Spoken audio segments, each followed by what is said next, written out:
It's Saturday night. I'm back in Canada, and I forgot to mute the other half of this. Hang on one second. It has most definitely been a while since I've done a live stream, especially a Saturday night one. So it's so awesome to see you guys here. I've missed you guys a lot. Service was really difficult for me. And with my computer more so, I have no idea why that is, but it's something I'm going to have to look into for the future. But I want to say hello to some of the people in here. I'm just going to take a peek. We have Ava Potterfield and friends, Badges here, Auntie's here. We got Diane and George and Rose, Landcloud Adventures, Lillian. We have Nomadic Ramblers, Ringo and Czar, Ron Darrell Adventures, Steampunk Steve. We got Matt with Amphibious North. Hope Bus, hello. Thank you guys all so much for coming in. Great to see you. Hey, Mark. Debbie, you got your moose milk. Awesome. Geez, that's been a while. Can't find it hardly anywhere, right? Dream on Wheels. So great to see you guys. Michelle, Marshall, great to have you guys in here. You guys, if I start really lagging in my picture, could you just tell me? Because I have the blurred background set through StreamYard. And when I played with it before the live stream, I was moving really slow and robotically. So just give me a heads up if there's any problems. That'd be greatly appreciated. Hello, Alan. Good to see you. Oh, Matt's having beers tonight. There you go. Good stuff. So what did I say? Ripped off, stole, copied. Imitation is the most sincere form of flattery, correct? Well, I got this idea from someone that we all know. I have a little dog cam set up for you guys. Watch this. Oh, no, they didn't do it. Oh, who wants a treat? No. Little buggers. Just embarrass me. It's just like kids. When you expect them to do something, they don't. Hello, Catherine. Good to have you here. Hey, Jimmy, Tracia.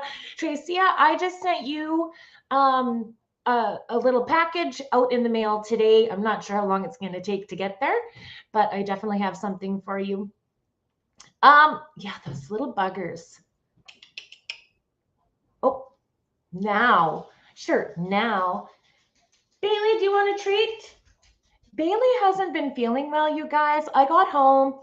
I took them to the groomers because they hadn't been groomed for a really long time. And I didn't let the lady watching them know that they actually need to be brushed out before they're bathed. And I don't hardly ever bathe them.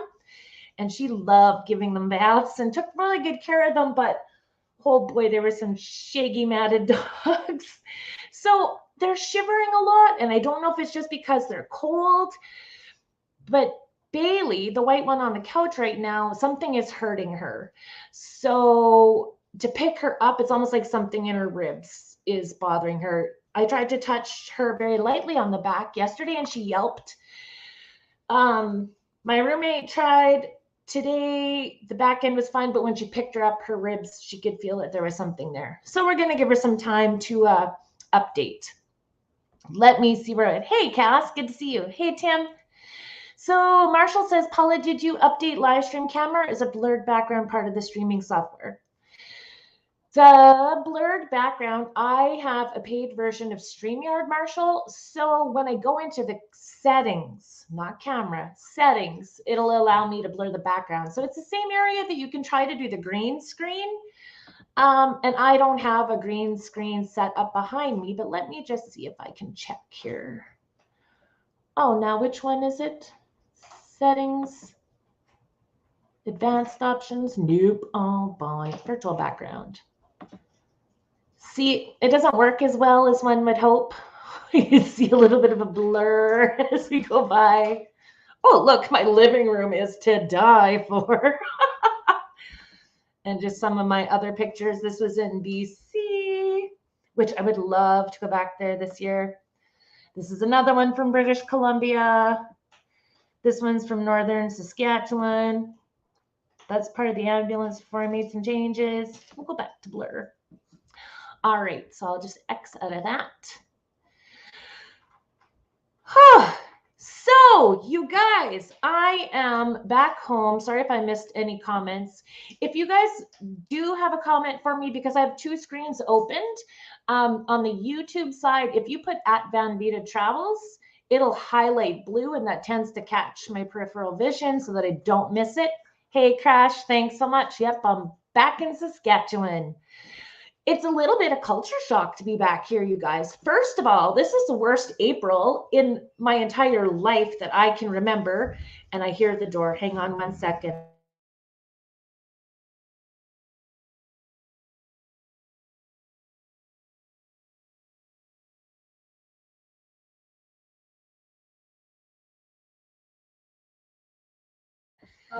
Okay, so you guys, hey Floss. Huh? Do you want to come over here and say hello to everyone? So that was Elaine. She was my house and dog sitter, one of the kids in town that we know, and she was going to go watch live tonight. Canceled. Sorry, guys. Hey, Steve and Oki, good to see you guys. So yeah, there's the doggy camera. Oh, Elaine, if you go in the living room, there's a camera. Oh, you know, you guys, before I left, before the Christmas holidays, I'd been living here completely by myself, isolated, working from home. And then Braden comes home for Christmas and ended up staying and doing his semester online. Elaine had already moved her stuff in at that point in time as well, and she was house and dog sitting. So now I have two other people with me. So I am never lonely. That is super awesome. Yeah, the roommate spike. Oh, oops. Oh my goodness. What do you guys think of my background too? That's a little something new. Hello, Linda. So yeah, if you put Van Vida Travels, that'll help me catch if you have a question or a comment, something you want to comment on. But today I want to talk about the culture shock of coming back home because, like I was starting to say, this is the worst April I ever remember. I had to time my arrival home within a very small window of time. I had within about 2 to 3 days that I could travel to be back after one snowstorm and before the next one came in. It is the end of April. It was the last thing I expected. I thought that was the only thing I had to deal with going there, but it happened both ways.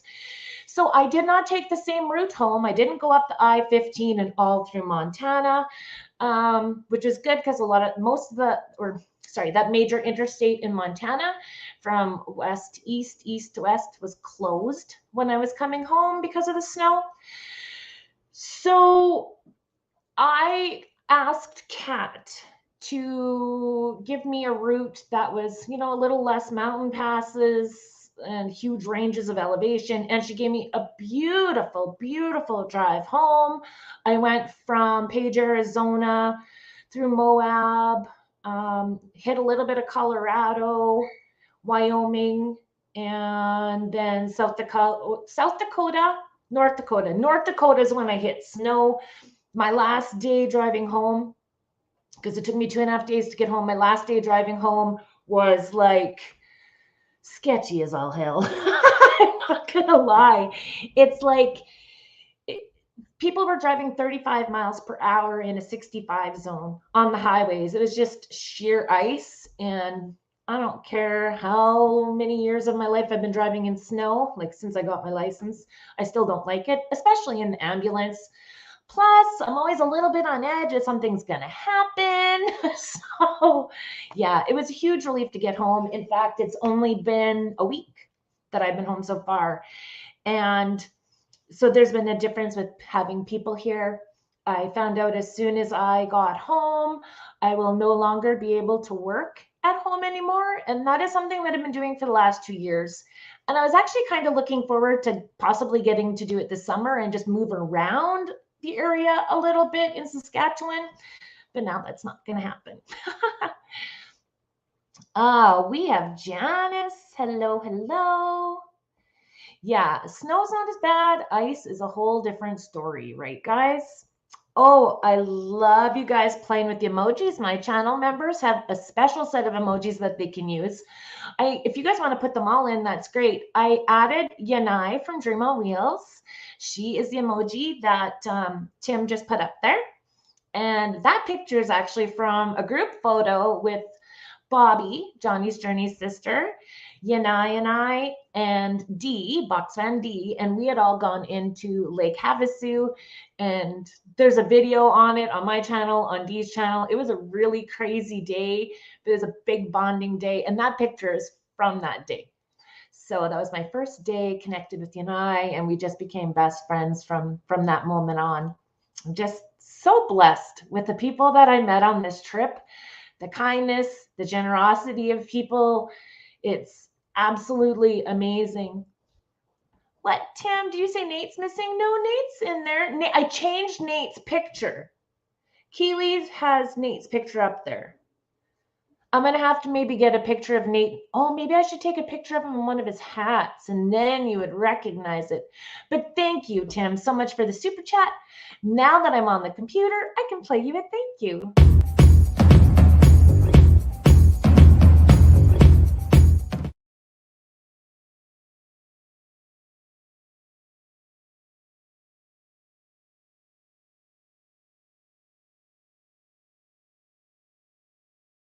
Like this is, oh, there, I'm back for sure. Thank you so much. Hello, Keeley, and thank you for being the awesome moderator that you are. Jim, wait, it's not actually Jim, it's his wife, Anne. Anne, let me know. If it is Anne, can you let me know if I remembered that correctly? She's new to the family, so it's so good to see you here. Captain Jack is here, Anne Holland is here. Wow, there's a lot of awesome people. 52 people. Not bad for somebody that hasn't been doing her live streams as she should.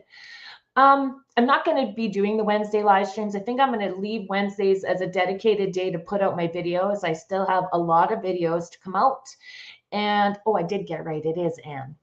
I have a lot of videos still to come out. But after being out there, hello, Lynn, after being out there, I feel like I have a better perspective of maybe some of the things you guys would actually like to see here. Before, I took a lot of things around home for granted.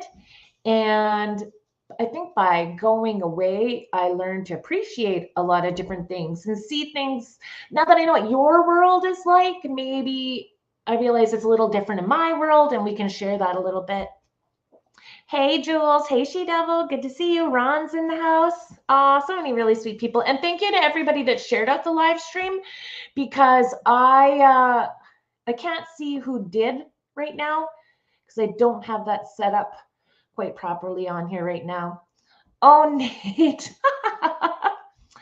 There's my Nate. Thank you, Nate, so much for the super chat. Yep, you're there. And that is a picture that I took. I took that headshot out of the picture of Nate on my Instagram. You'll see it, and it's him. He brought me a rainbow. So it's from that picture. Oh, my chat's jumping all over the place, but I'm going to go in and I'm going to play another thank you.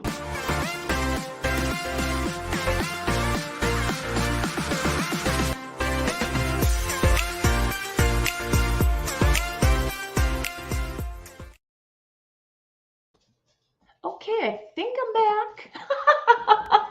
Some things have not changed. Some things are a little slower like they were before, but that's okay. We'll roll with it. You guys are amazing. Yeah, the Jim Selner, I realized that that's Anne. Oh, it's so awesome to see the members playing with their emojis. That's so great. So great. Okay, so I am dropping the link. Now, this link is for anyone that I met this winter in Arizona. If you want to come up and talk, come up and join me on the panel. Let me know if I was what you thought I would be like in real life or not. And I need you guys to like help me sort through this whole returning home. I mean, like today's thumbnail says, is there life after living as a nomad? And it's oh, you can see the tree through the curtain. So it's like, it's such a shock. It's a shock to come home. It's a shock to come back to the winter weather again. I have more people in the house. I have to go back into the office. I miss so many people, including Nate. and my new little family with Dream on Wheels. There's so many wonderful things that happened on this trip, and some not so wonderful things like the ambulance transmission and such, which, looking at my base statement, when it's converted to Canadian, was $9,500. But there are some people that sent me some PayPals and stuff, and I really appreciate them. I don't really know if I should list all of their names or not. I probably will. Actually, I probably will put a thank you to some of the people that helped me with that. What is this? Uh-oh, don't want to get in trouble getting up there on panel. All right, Tim, does that mean you're coming up on panel? Come up and tell me what I was actually like in real life. And I think a lot of people in the chat would be surprised. I can be outgoing. I think I'm outgoing. I thought I was outgoing until I was there, and I was like always the first one to bed or in my rig at night, especially when I was at some meetups, like when I was at a Dome Rock, and no one that we know through these live streams was there with me other than Guylaine. And Guylaine doesn't have a YouTube channel. She has Row Beads with Guylaine on Etsy. And she is a lady that I had interviewed probably a year ago. She's a French-Canadian woman who is now an American citizen. But when I first got out there, she did a really great job of teaching me things. In fact, my whole trip, so many people took care of me. Nate asked me the other day, how many days did I stay alone? Or we had the discussion about it. And out of the 3.5 months that I was gone, I literally spent only 9 days alone. And 6 of those were traveling from Canada to Arizona and Arizona back to Canada. And the other 3 days on my own completely were my choice because I wanted to go ahead and scout an area. You guys can see that video of when I was afraid in Sedona. Again, first time legit doing it on my own out in BLM land. Oh, I'm seeing some members putting some stuff up there. That's awesome, you guys. And you know, the members that are here have been amazing. They've really supported me. I know right now in the world, there's so many tough times, and I've lost a few members, especially not doing the live streams while I was gone. I think that made a big difference. But everybody here that's showing you the special emojis and how long that they've been members for, they've been supporting me from the beginning, like Tim, like Nate, like Steve at Desert Adventures in Arizona. They've always had my back. And to meet them in person is amazing. One of the things I loved about meeting everyone is, you know, you're excited too, right? But they are so much cooler in person. You guys wouldn't even believe it. You already think they're cool now. We're all part of the community. We watch each other's streams and videos, but they're all so amazing, and so much fun. There's an energy amongst us that's just fantastic. And that's another thing that I'm really missing now that I've come home. Well, let me see who's here.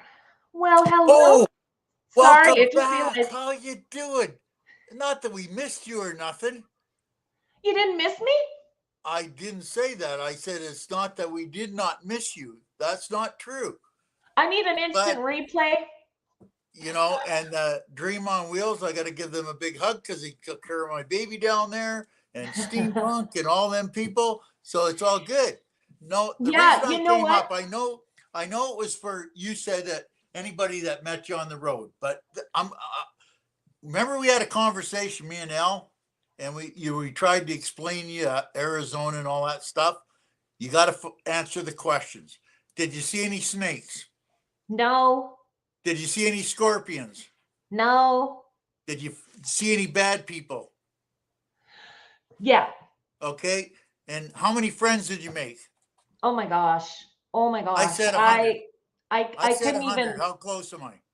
I don't know. I don't even think I could count. Like, I met people everywhere I went. And then it was so funny because some people would be with me at one meetup and be like, how do you know these people? I'd be like, oh, I interviewed that person, or I met them at the Gypsy Minstrel meetup, or, you know, because the Gypsy Minstrel meetup was the first meetup I went to. And there wasn't anyone from this particular community there. And so it was really unique. I had Guylaine with me, and she really Yeah. showed me the ropes there, but I met Okay. so many people.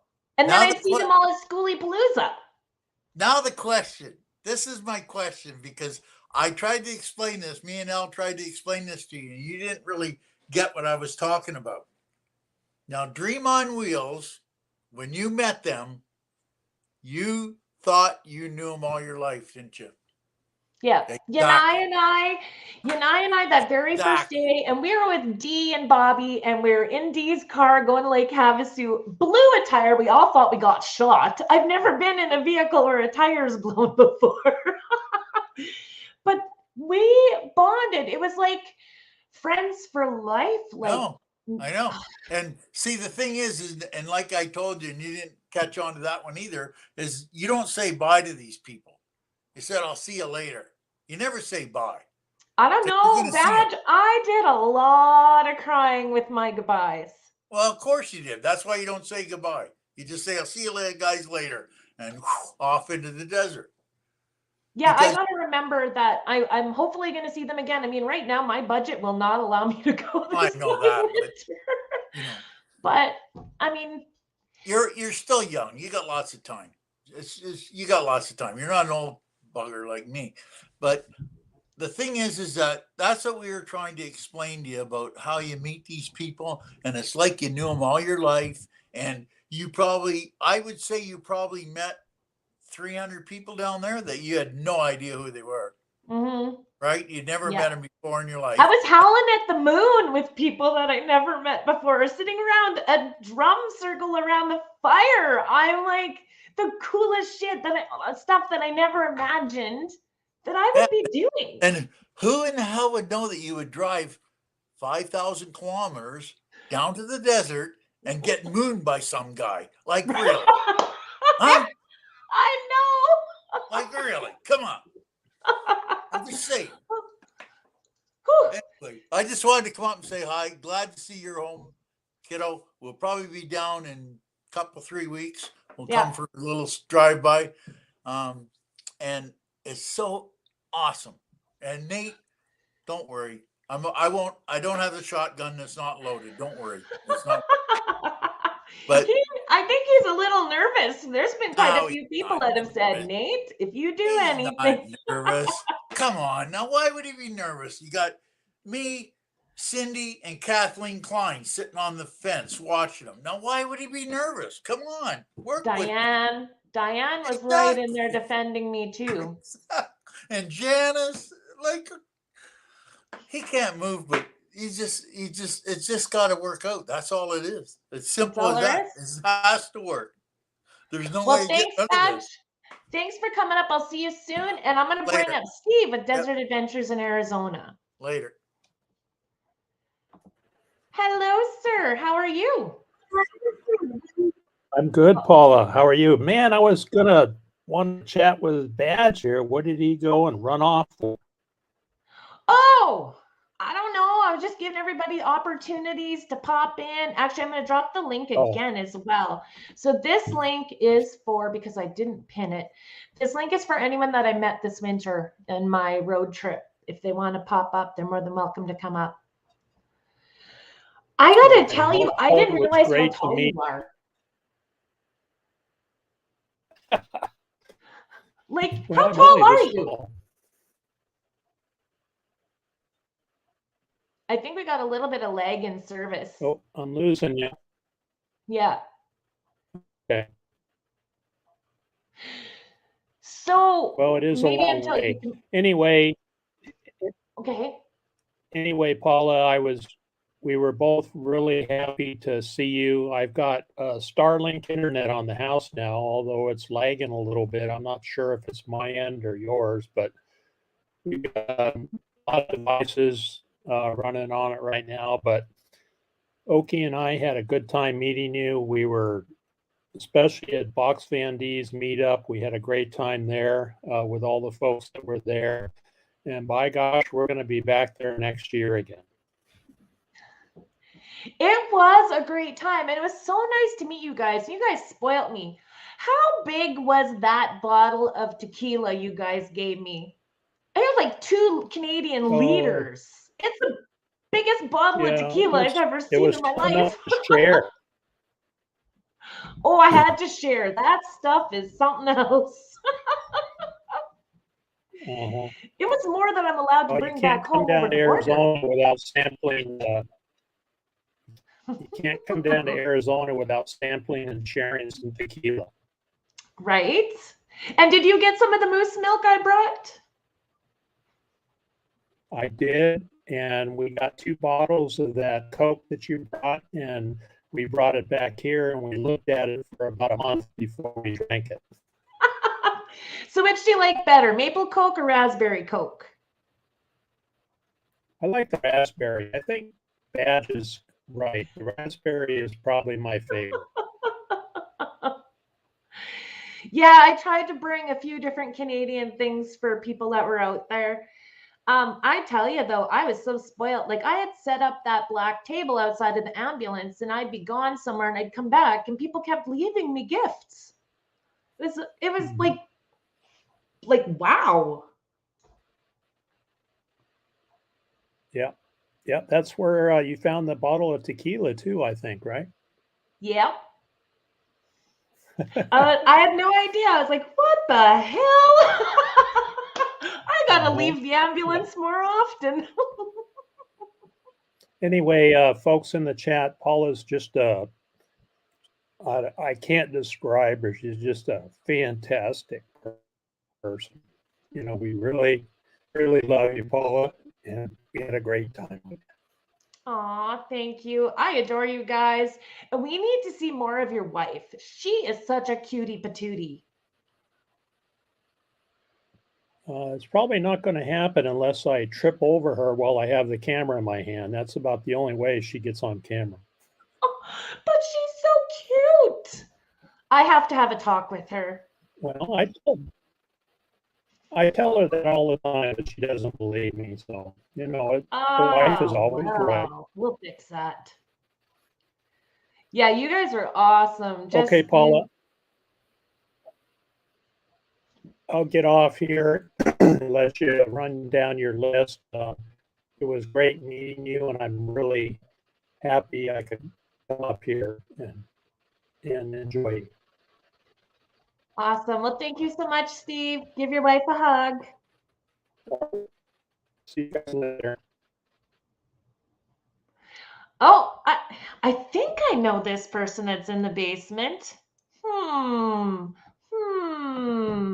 Hey, handsome. Hey, how's it going?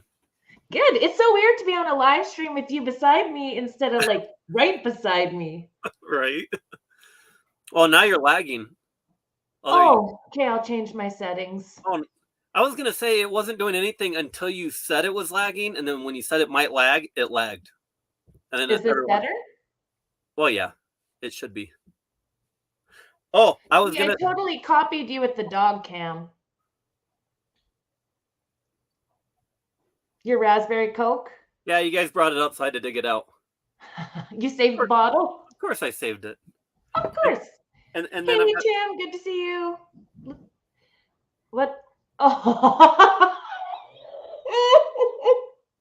Okay, so Mark Wolf, when Nate and I started dating, he got a little bit ahead of us with that one, but right away he bought us each a glass that says off the market.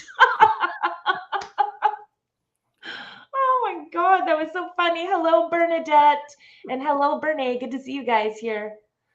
Oh, Auntie's saying hi. Hey. So how's life? Oh, it's fantastic, other than the fact that you went back to Canada. Yeah, but most of your stress just drove away. No, actually, I got pretty far on my paper today, so that's helped my stress a lot. But so I'll just have to wrap that up and send it in tomorrow, and then it's just finals. But for some reason, the finals don't. I'm not too worried about those. It was that paper, but you knew that. So I was gonna wait longer to pop up and give everybody else a chance. So in a little bit, I'll pop down and hopefully other people will come back up, like Mark and Yanai and all of you guys got to come up here. But I saw Steve up here and I had to pop up to share this story with everybody. And I don't know how much I've actually told you because, well, you're talking about Box Van D's meetup and that's where we met. And I already liked you as a person just from YouTube and everything, but we hung out, and then the night before it all, we hung out and talked for a long time. And I've told you that that's the night where you were like, if I knew you were interested in me, I wouldn't have said half those things or so I was talking to you like a really good friend, right? Like, you guys, there are some things you would never tell a boyfriend. Oh, good Lord. All that stuff came out of my mouth because I didn't know what was going to happen. but and I trusted you. yeah. And so, I had gone back, we had done the campfire or whatever. Then we had talked late that night for a long time, and I went to bed late and I woke up late. And that was the day that everybody was leaving. And Johnny, I finally came out of the trailer, and Johnny came over and told me that I still needed the screws or whatever for the solar. And I didn't realize, like, she was waiting for me to get that stuff so she could leave. And bless Johnny's heart, obviously, everybody knows she helped me get that up that day. And I've still got the solar and everything.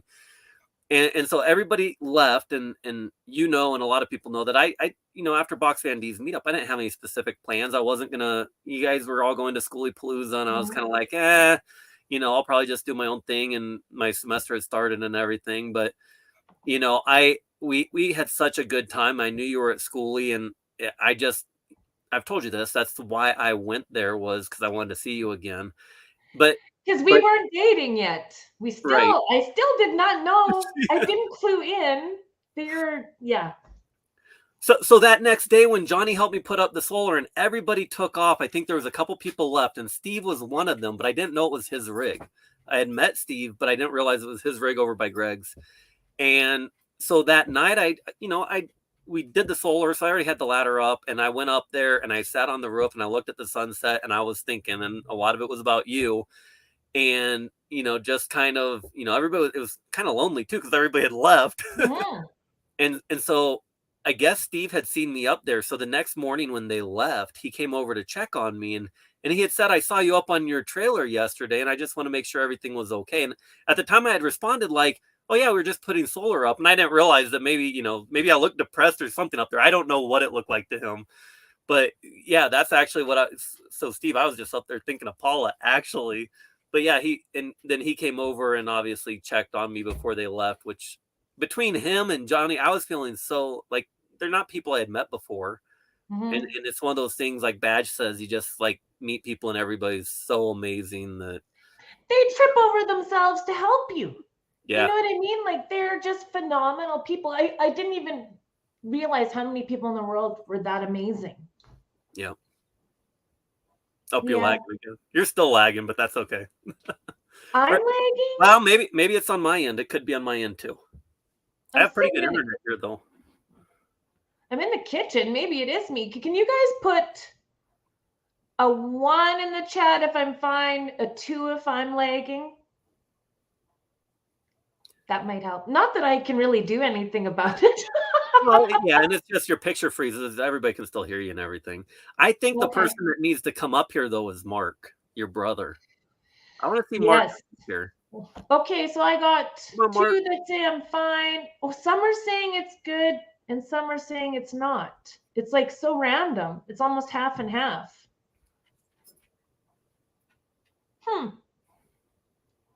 Yeah, so I'm going to drop that link again. I don't know if Mark would come up. Do you think Mark would come up? Oh, come on, Mark.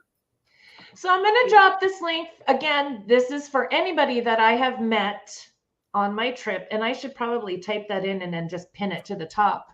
But anybody that I met this winter, and Mark does not have a YouTube channel, but he's kind of like how Badge was before he had his channel. He's in everybody else's, right? Right.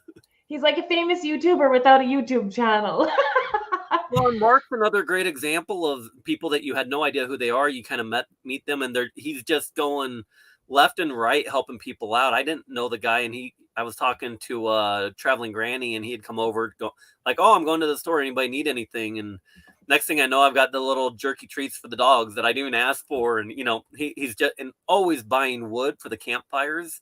How many campfires did we have because of Mark? Oh, an endless amount. Mark says it's not happening. Mark. Okay, well, Mark, we're going to practice sometime so we can get you up here. Yeah, he was very generous for sure, but he was generous in some of the most thoughtful ways, right? Like if he went and got himself like pizza, he got all of us pizza. Right. I'd never had deep dish pizza. He made sure he brought deep dish pizza. He's the one that bought me the pepper spray. Yeah, twice. Right?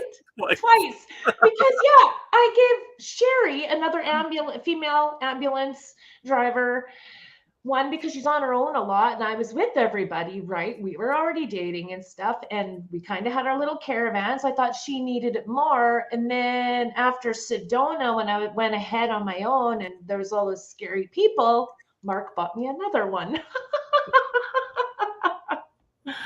Oh my gosh. And then you smuggled it into Canada. Okay, you guys, I did not mean to. Okay, I brought more than one purse. Oh, I overpacked. I'm a girl.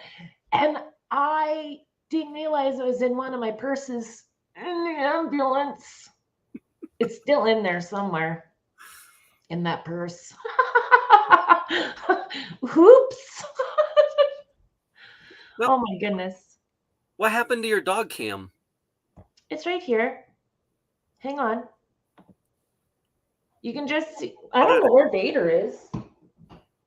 But Bailey's just sitting on the arm on the right-hand side. Yeah, but she he moved around a little bit today, but yesterday she was just hurting. So I don't know. What did Tim say? Nice try, Janice. Paula's got her man now? Oh, she made a comment about everyone show Paula some love, and she had the thumbs up. Oh, please click that and thumbs up, show Paula some love. Smarty pants. Oh my goodness. Right, Keely, poor girl. Poor Nate. Poor Nate. What? So what was it like to meet me in person? Was I what you thought I was? Well, you're kind of like a star, so I was kind of intimidated. Oh, for goodness sakes, only in my own mind. Well, and the funny thing is, so I'm trying to remember. I know we went to Palm Canyon on that first trip. And at the beginning, I mean, it was you, me, and was it Bobby? Bobby's who I'm thinking of. I'm like Johnny's sister. Mm-hmm. Kind of ahead of the group till Wade and I went climbing that hill randomly. But and of course, I think remember that clip where was I filming for you and you're next to the cactus dude being like, "Who's your new man?" I don't know, but he's a real prick. That was the cactus and someone put the sunglasses on. Yeah. Ironic, huh? Yeah, that was funny.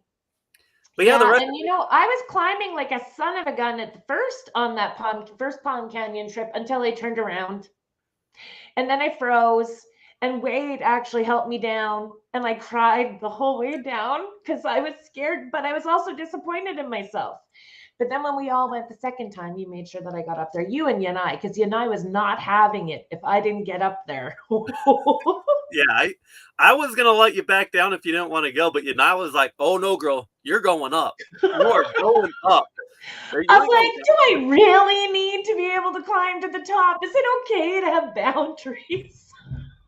But you know, one of my favorite pictures of you is that picture next to the tree at the top where you're kind of red and pink and you kind of look exhausted but so happy. But I don't know, like I look at that picture and I can remember all the emotions I think that were going through you at that time. But yeah, I just love that picture.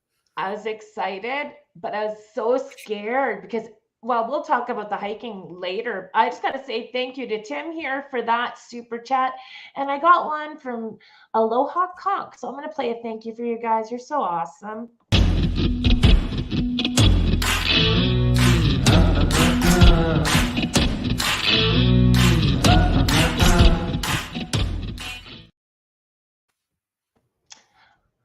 Aren't they amazing?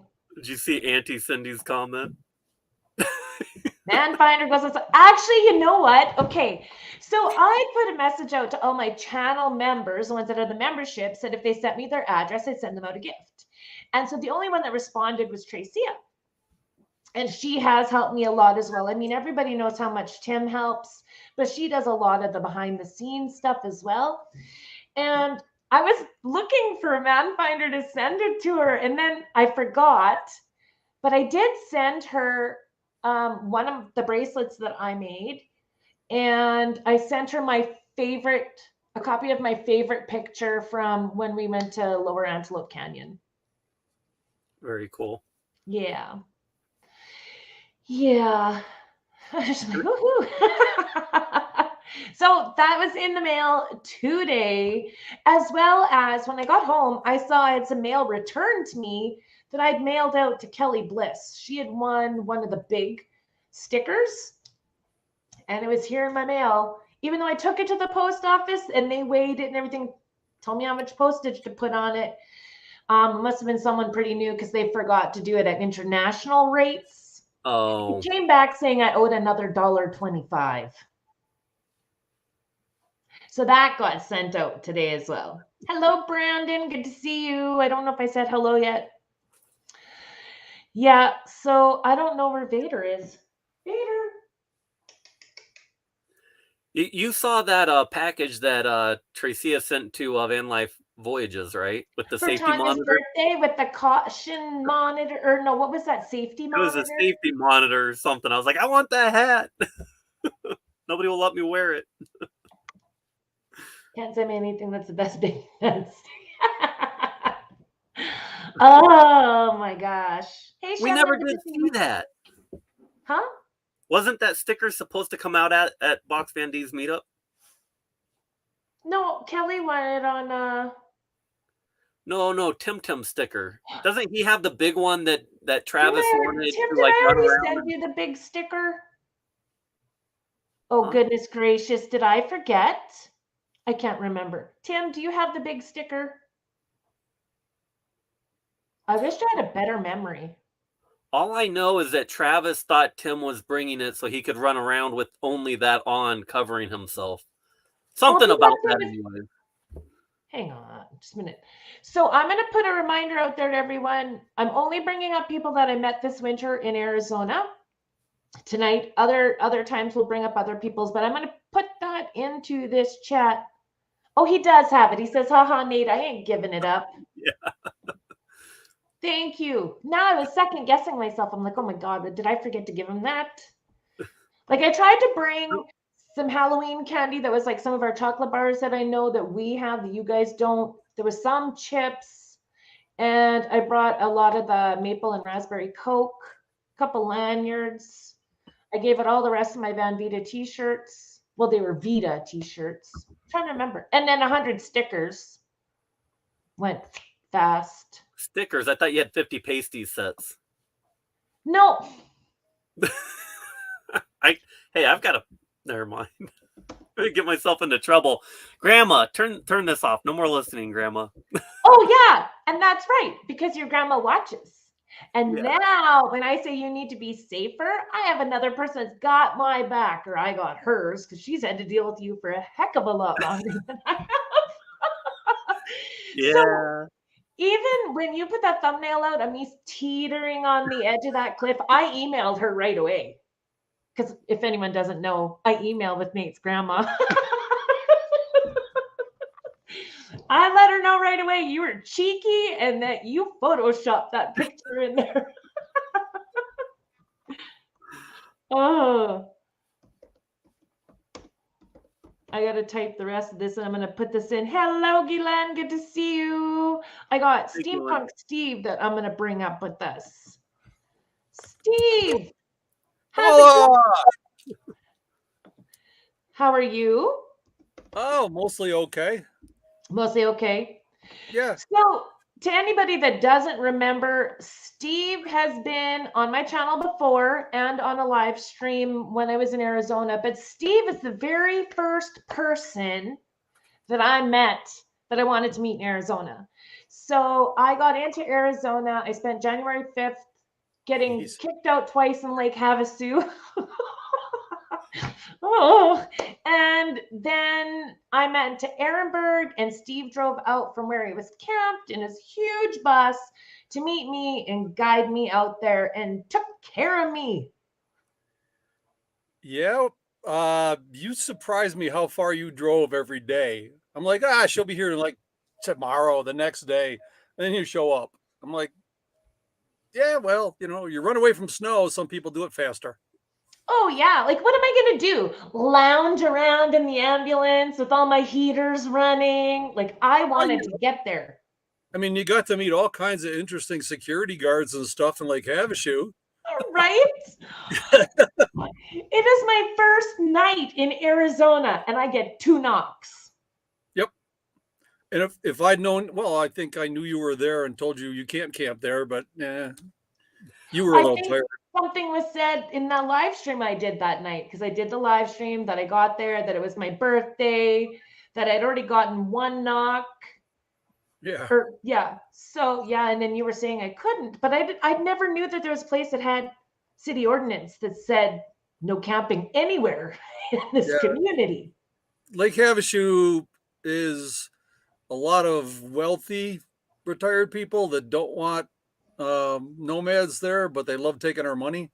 So, you know what though? I have to say, in all fairness, not all nomads leave no trace.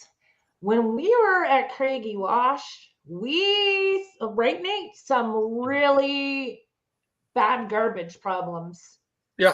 Well, your first to really experience boondocking was Ehrenberg. And it was clean. Well, that's because for 3 years running, we've been doing cleanup. So, when you get a few hundred nomads there and 2 40-yard dumpsters and we fill them, the locals don't dump as much stuff out there anymore. But, and we, of course, Schoolie Palooza, we picked up everything. I mean, I was picking up cigarette butts the last day. Yeah. Not many of those. I think I had maybe a third of a garbage bag. So the BLM like us there. Well, you want to know one thing too about the whole Lake Havasu area. It was very difficult to find places to dump your garbage. And so Yanai and I drove out I found the landfill, but you had to pay a minimum of like $15 or $16 for a big amount. We couldn't just bring in some little household garbage unless we wanted to spend that money. And we were like, oh, hell no. Ehrenberg has a community dump transfer station that's open on Fridays and Saturdays, and it's free. Well, and there's those transfer stations for garbage in Quartzsite, and was there one in Parker? I'm trying to remember. I know for sure there was 2 places that. Oh no, Quartzsite's got a lot of stuff for nomads and people boondocking. You can go in for a couple of bucks. You can dump your tanks. For another couple of bucks, you can fill up your water, get up your garbage. For me in Ehrenberg, just 5 miles down the road on I-10 is 2 rest stops, one on either side. They let us throw garbage in the dumpsters there for free. They let us fill up on water right there for free. And the cheapest gas station around is the next exit up. So that's what I did. Every couple of weeks, I'd go out, do the circuit, go over to Blythe, forage for food, and then come back. Yeah. Guylaine makes a good comment here that the ones that are making the biggest mess at Craigie are the locals and the squatters. And for anyone that doesn't know, Guylaine's been doing this for over 5 years as well. And I noticed in the Parker area, people would go out there to fire off their guns and they'd leave all the shells everywhere. Those are local people. People out there on their ATVs racing around at night with music cranked on their ATVs. Those are local people. That was the worst place I had ever camped, and I will never camp there again. Ehrenberg is BLM doesn't patrol it. So Fritz and I were parked there from November all the way till 3 weeks ago. The end of March, that's when I left. So, and the only time I saw Ranger was when Schoolie Palooza was there. And he was there all 5 minutes, cruised through, went cool buses, and left. Well, we got stickers on our vehicles at Craigie Wash saying when our 14 days would be up to leave. And I saw a lot of Rangers when I was in Sedona, but they never bothered me at all. But they were there quite a bit. Ehrenberg is sort of unique. The Rangers that patrol there are also responsible for quartzite. And when you got 500,000 people in quartzite, you don't really worry about the 50 rigs that are over in Ehrenberg. Ehrenberg gets busy every weekend because a whole lot of people come up from California or from Phoenix because the sand dunes are there and ATVs are going. That's why we park in Squatterville, is that there's no easy way down into the wash. So we don't have a problem. Mm-hmm. It also gave Fritz and I a place to shoot across the wash. I don't. We think we did that after you left. You showed me with the binoculars where your target was across the wash.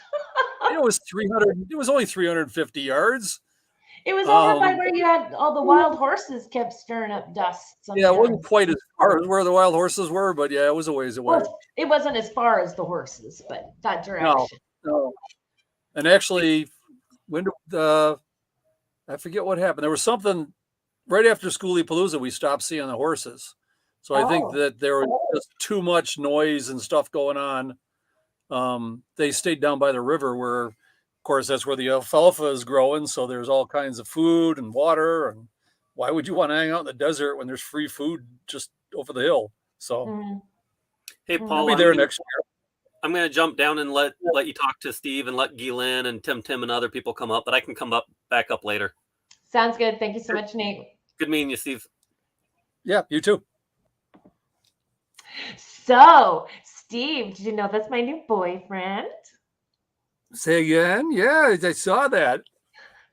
Actually, I think you probably noticed at Schoolie Palooza that we had started spending a lot of time together. Because I also, for anyone that doesn't know, Steve took care of me right away, showed me the ropes out in Ehrenberg, built me a compost toilet. I was like, all I asked was to borrow a hole saw, a drill and a hole saw. And 2 days later, I have this brand new fancy compost toilet, which I'm so thankful for. Well, when you walked out that morning and went, you got a hole saw? Because it smells in there. And we took one look and went, yeah, I can see why. Well, I had no venting done in there, and I was using kitty litter. To the cabin, so it wouldn't even go up if there was a vent. Oh, yeah. And kitty litter was not working for me.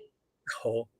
Well, Fritz and I spend all winter in the same spot, and people, let's say we did stuff with your ambulance. There was a friend of Fritz's that came by with her van. We did some stuff for her. We did a whole solar and electrical install on a bus. Well, I remember Robin with Creativity RV came out there as well. So I got to meet her in person, but she didn't stay for very long. Who was that? Robin with Creativity RV. Yeah. She had the big camper on the back of her truck. Yep. There was, yeah, she didn't stay that long. I think one night. Oh, she had some mechanical problems with the truck and went out to get it checked out and never came back. But, so Anne's asking if I saw any wild donkeys. No, I didn't. When Dee took us girls out past Parker Dam, just into Southern California, which was the first time I was in Southern California, usually they hung out in that spot, but I had not seen one at all on my trip. Do you see them much? See what? Who? Sorry. Wild donkeys? Not the only time I've seen them is when I went to visit Death Valley a couple years ago. And when I came back up, there was a few of them around. When I left there, I went over to AAA bus to get some work done on the bus in Phoenix, and then headed up towards Kingman. And there was a free spot that I stayed at that the review said that that the donkeys or the wild burros kept them awake at night, and I never even saw one. So, isn't that something? Yeah, no, I didn't see one at all. Tried to look for them. That's probably why I didn't see one. Well, I'm hoping that I can sell my land in New York and buy a chunk of desert somewhere in Arizona, and you're on the short list for being welcome to come anytime. So awesome. Yeah. Awesome. I got all kinds of wild plans. I don't have any money to do them, but I got all kinds of wild plans. So we'll see how it works. It'll work out. Well, you know what? I got to tell you, Steve, when I met you in person, I just loved talking with you. And I'd interviewed you before, but I did not realize what a freaking sense of humor you have. Holy moly. Me? Yes, it was awesome. It was so awesome. And I just felt so well taken care of and so respected. And I mean, you were the first person that I met out there, and you just started it all off in such a beautiful way. Yeah.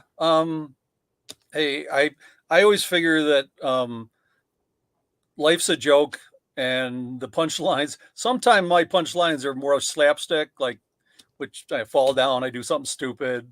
I'm trying not to do that any too much. I don't heal as fast as I used to, but yeah, I mean, life's there to enjoy. So just have fun and be nice to everybody. And I rarely meet people that I don't like. There are a few, but they don't know that I don't so like don't feel special then. Is that what you're telling me, Steve? Say again?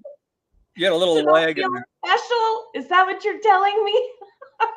Oh no, yeah, you're a special kind of special. Oh, no. Have you found an aluminum magnet yet? You know what? It was just like, for anyone that doesn't know, you would have seen a picture of Steve laying underneath the ambulance on my Instagram. But that was so funny because you were underneath there doing all the wiring for the compost toilet fan, and then you got stuck. And instead of being upset, you thought it was hilarious. You told me and I didn't do it, but I should have ran and got your Santa hat. But I did take a picture saying Santa got run over by a ambulance. I just had to turn around and crawl back to the other side and then find out I was a little stuck on there too, where I barely crawled under. But so Fritz and I, for anyone that doesn't know, we were each standing on the opposite side of the ambulance trying to get all the weight that we could off of you. And it wasn't my gut keeping me in there. It was the last rib in my rib cage. I couldn't inhale enough to shrink it down to get through. Once I got that through, it slid right out. But I couldn't have done it. Oh, and then here, you took such good care of me to begin with. And then when I broke down in Parker, you and Fritz came out to see if there was anything you could do to help. That really warmed my heart. Most people are very much aware that Mark Wolf and Yanai with Dream on Wheels drove down and spent the night with me. But you guys came out and were under the hood, under the engine, like crawling around, fixing stuff. Well, I did tell you that Badge called me up and said, you have to go rescue Paula. And I'm like, hey, if Badge says I got to do something, I'm going to go do it. Right. Because he wasn't there to help. Mm-hmm. Yeah. Because, Badge and I are a lot alike, as if he doesn't ask permission. If somebody's in trouble, I just help.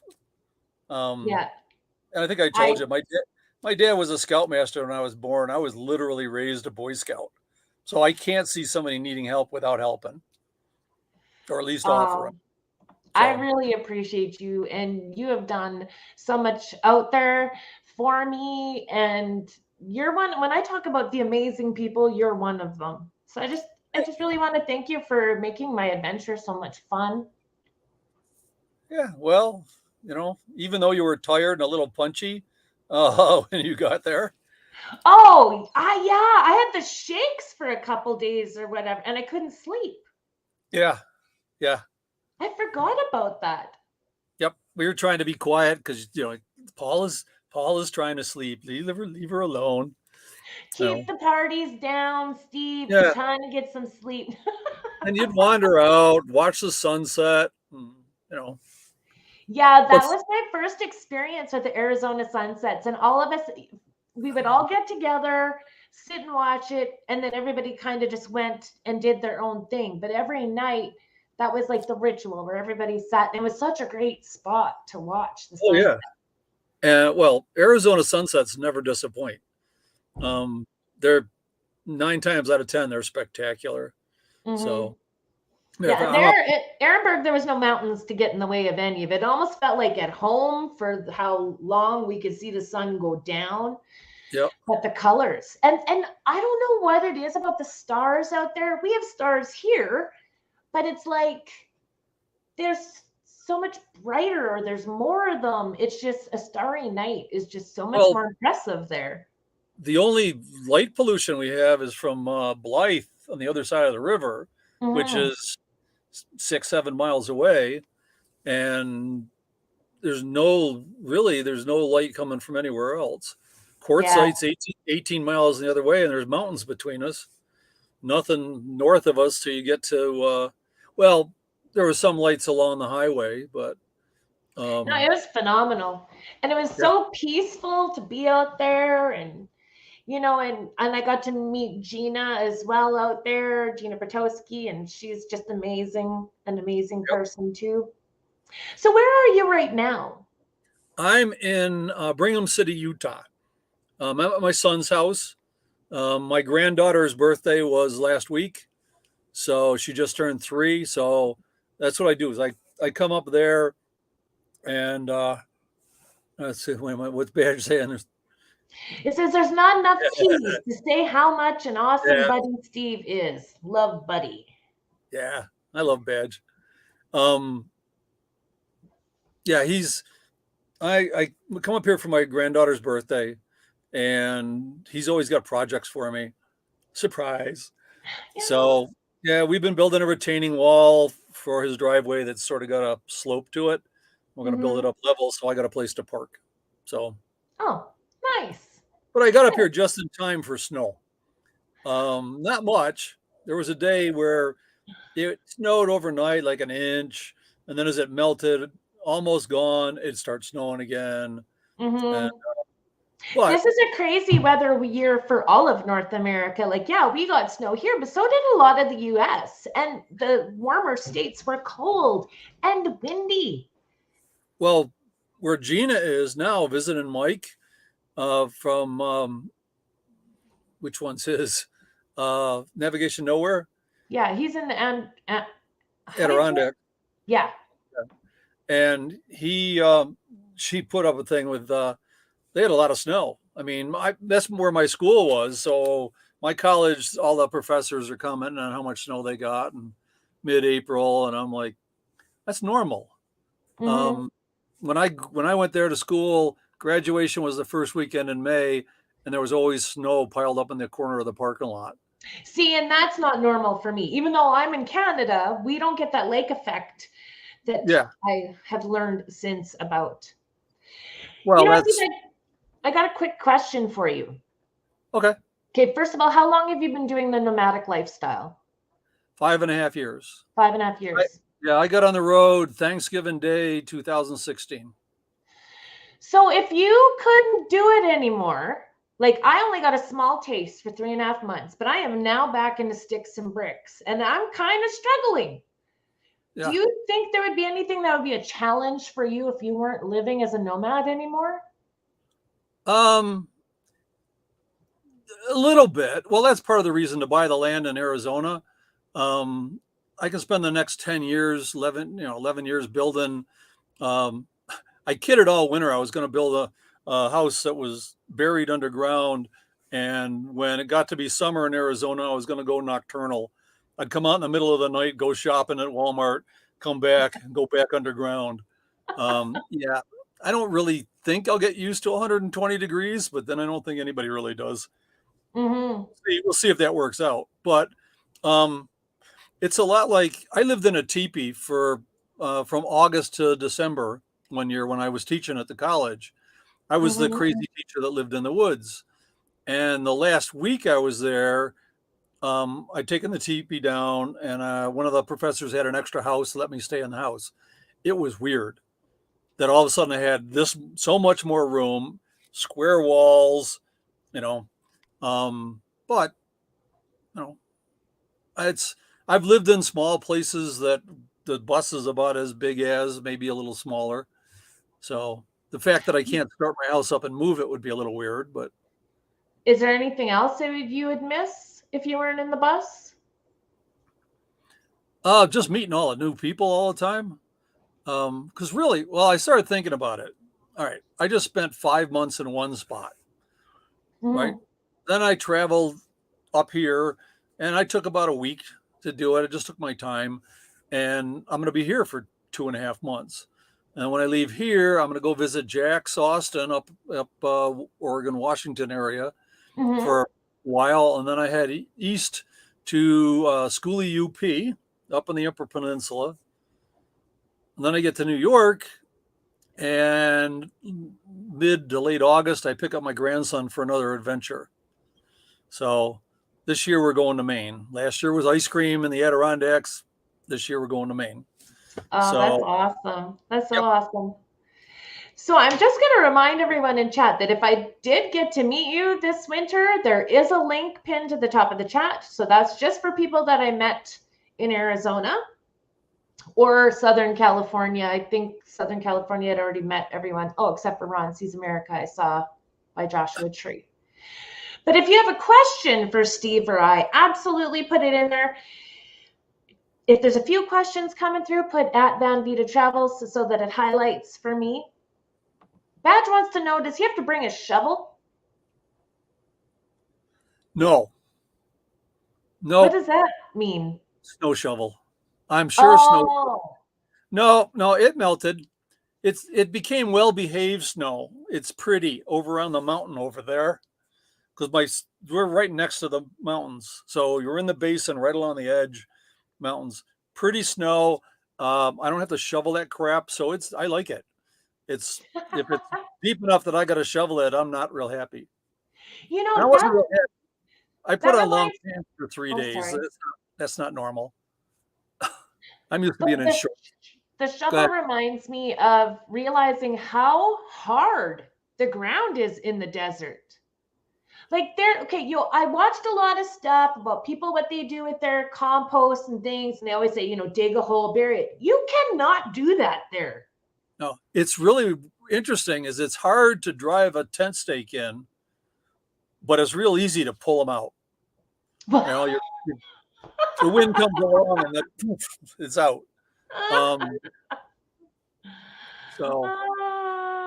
We ended up putting tent stakes in and then piling rocks on top of them. So, just to try to hold our stuff down. Well, that's one of the things too. I know there's some areas that if someone left their dog's crap on the ground, you could come a month later and it looked exactly the same. Like nothing seemed to decompose into the ground the same as it would here. Did I tell you? Well, back to the Boy Scout stuff and college, and I had a collection of leave no trace stuff. Yeah, Jim, I am going up to the UP Schooley UP in August. I had a collection of leave no trace. So, I had videotapes and articles on how do you do it when you're on an island. Basically, you crap below the high tide line and it all gets washed out to the ocean. In the Northeast or up in Canada where there's a lot of earth, people dig the cat holes, right? Crap in a cat hole, dig it, cover it back up. And the microorganisms will break it down. Not in the desert. There is no topsoil. And you do the peanut butter method, which is you crap on a rock and take another rock or a stick and spread it out like peanut butter. Oh! It's just shit. But it dries. The sun will bake it, sterilize it, dry it, breaks up into fine particles, and the wind blows it away and scatters it over the desert, and you get beautiful cactus. But people don't agree, Keely. Ew. Yeah. When we did Boy Scout leader training, I was the one who got to give that talk about how do you shit in the woods, because I don't care. I'll talk about it. Yeah, well, in the nomad community, we all talk shit. I mean, that's why I have a composting toilet. Yeah. Because, you just don't sit on any rocks. Yeah, I've had people say they don't want to camp anywhere near me. So I don't do that. I have a composting toilet. I have a shower in here, You have a composting toilet that you technically share with your cat. Sort of. Well, the ventilation system is shared with the cat. There's a separate compartment for her cat pan. There's a hole in the back, and there's a fan on the roof that sucks the air in through the cat and through the cat pan across the compost toilet up and out. So shit is funny. I know Mark got really annoyed with all the crap talk when we were helping together. Naz says it's funny. Tim's like, in other words, stay inside your van when it's windy outside. Oh, yeah. If that stuff dried up and flying around. Well, it's not like there's thousands and thousands of people and you're walking through a sea of crap. You know, it's somebody who doesn't have a composting toilet that goes out and thinks they got to dig a cat hole, and it'll be there. We've come back to the same spot for 3 years, and we think we pick everything up. We try really hard to pick everything up, and I find a piece of wood that was there that from some project, like a little, we did a hole saw and that little piece fell. We didn't see it, and I found it again. We have a real smart ass comment here. Are you rethinking all your rock hunting in the desert now? Because I did really enjoy looking for rocks, but I wouldn't. Well, just because I know about this is how you're supposed to do it doesn't mean anybody does. On the other hand, I'm pretty sure people just like put a rock on top of it. So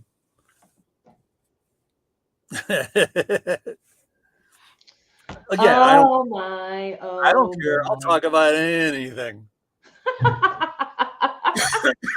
You know, one thing I really want to learn before I come out again is to identify rocks that are like geodes and stuff. I really want to figure out what I'm actually looking for. That I found so intriguing. I mean, there were so many people selling different rocks and rock shows and everything, but it was so cool. And the best quartz I saw and the most is actually in Ehrenberg, right at the very beginning when I was there with you guys. Well, if you go down to the quartz site and walk around at some of the rock shops, you can see all kinds of interesting rocks. There are a bunch of people. Oh, I'm sorry, I just saw what Badge said. There are a lot of rock hounds that spend the winter out there. And actually, did you meet the Wanderbooms, Eric and Robin? Yeah, they came out to Ehrenberg as well. Yeah, Eric was into a couple last year, or the year before. He really got into being a rock hound. So, I mean, there's books on it and all that, but yeah, you know what? And I forgot to ask him. Somebody, maybe you had mentioned, because I didn't get a chance, but I wanted to know where I could find rose quartz, and apparently he might have known that there was an area. Is there Uper rocks up there? Those are the ones that glow in the black, right? Yeah.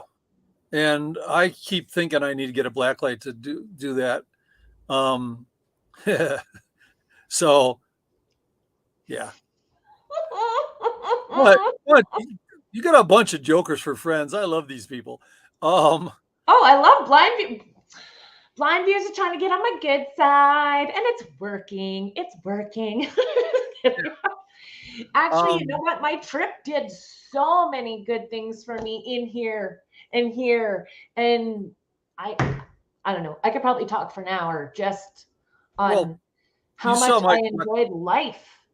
You saw my collection of rocks across the dashboard. Oh, yeah. You? Yeah, and those are just pretty rocks I found. I have no idea what most of them are. They're just pretty. There was, there's a special word for petrified poop, but I don't remember what it is. There's up along where they did the Upers up on the UP. There's one guy I watch on YouTube who goes hunting for them. And there was a beach there that I was picking up all kinds of rocks. And there's a guy with a local rock shop. He was in there with some friends, and he was paying them to pick rocks. So they go around looking for specific rocks, not necessarily Uperlites, but I didn't even know about them till then. And it turns out that there's most recent videos, he was in New York looking at rocks a half a mile from where my house was. And I'm like, really? There was these cool rocks that were there. So Georgianne says you are the best and that she loves your sense of humor, Steve. I have to say I agree as well. Yeah, thanks. So, yeah, when I get up to the UP, I don't know. I spend a lot of time just walking around, meeting people and shooting videos. I've got enough right now, enough videos than they can. I do tours every Saturday. I got enough to get me through till the first week of September next year. Wow. So open at UP, I can finish up next year and start working on the following year. So actually, if any of my moderators could look up Steve's channel and drop that in the link, that would be great. For anybody that's newer on my channel, this is Steampunk Steve, and you have a channel, and how many subscribers do you have now? Say again, sorry. How many subs do you have? 5,200, something like that. Yeah, that should be a much higher number. So you guys need to go check out his channel, comment on one of his videos, and let him know that Van Vida sent you. There's 340 something travel videos. I look for strange and interesting places. So like this summer, when I go east, I'm going to go down Route 2, which starts up by Seattle and goes through Glacier, or goes right next to Glacier Park. And it goes real close to the border all the way across and and stops in the UP. So and the school of UP is right on Route 2. So I have no idea what's along there other than Glacier. So I'm just going to look for strange and interesting places. It's going to be awesome. Thank you, Nate and Keely, for dropping the link for Steve's channel. You guys are amazing. I had to put this up. Have you ever used this line? What do flies politely say to the other? Is this stool taken in honor of all our shit talk? I might now. You might. Oh, Tom's always got these crazy jokes. To carry a BC comic. I don't even know if that still exists anymore out of the paper. But there was a guy said, what do you get when you pull the wings off a fly? A walk. Bad joke. Wah, wah, wah. Yeah. Okay, you and Tom have the same sense of humor. It's like you're reading out of the same joke book. Could be. So maybe he's my brother from a different mother. There you go. Yep. There you go. Now, I know there are people in this chat that I met in person this winter that are not grabbing that link to come up with us. Yeah. Like we got Tim with more bang for your bucks. Somebody else comes along, I'd be more than happy to step down and let them have a chance to talk. Oh my gosh. Hey, what's this? I'm just checking on the dogs quick. I still don't know where. She's not sitting on my chairs. Where is... I bet you she's in my room. Vader! You can just see Bailey sitting there. She looks up and she hears me yell. Naj did a Lance and Googled it. Oh. Bailey probably won't come because it's hurting her to move. She's not moving as much as normal. Wait. Treats! They're not going to move. They didn't see me go to the particular cupboard that it's in. What lazy little dogs. I'm surprised.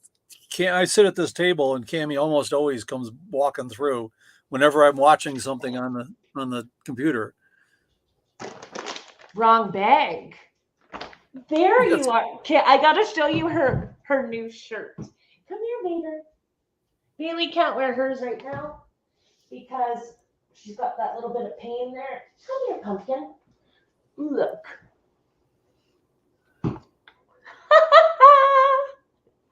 How patriotic. You my Canadian girl. You get it. Still got my Canada hat back there for special occasions. So did I give you one or both flavors of the Cokes, the raspberry and maple Coke? I can't remember You now. offered, but I refused because I don't drink anything brown. That's right. Remember? Yeah, why is it again you don't drink anything brown? It kind of reminds me of our shit It talk. has nothing to do with the color. It's just every kind of beverage that's brown, I don't like the flavor of. I'm a chocoholic. I love chocolate. I don't like hot Uh-huh. chocolate. I don't like coffee. I wake up like this. It drove my late wife crazy because she she had to have a cup of coffee, and I got real good at making coffee, so she let me live one more day. But Yeah, that's actually Anne that's there right now. She's saying she's gonna definitely check you out. Oops, here you go. Now maybe she'll go on the couch and eat it. Come here, Bailey. Okay, go. She's not gonna go where the camera is, probably. Usually, yeah. Oh no, there she is. I got the wrong dog coming back. Yeah, you can tell it. Bailey is not feeling well, or she would have been up here. yeah, she's not moving. Yeah, it hurts her to move too much. But you know what? When I got home, those dogs went bananas when I walked in the door. And then Vader, the black one, stuck to me like glue. I can't even go to the bathroom without her coming in there with me. Like she would be sleeping beside me, sitting beside me. It's crazy. Yeah, well, my cat Cammy finally decided to be a cat. So instead of being the attack animal she was, I'll be right back. I'm going to do what Debbie suggests, my fellow moose milk girl. Yep.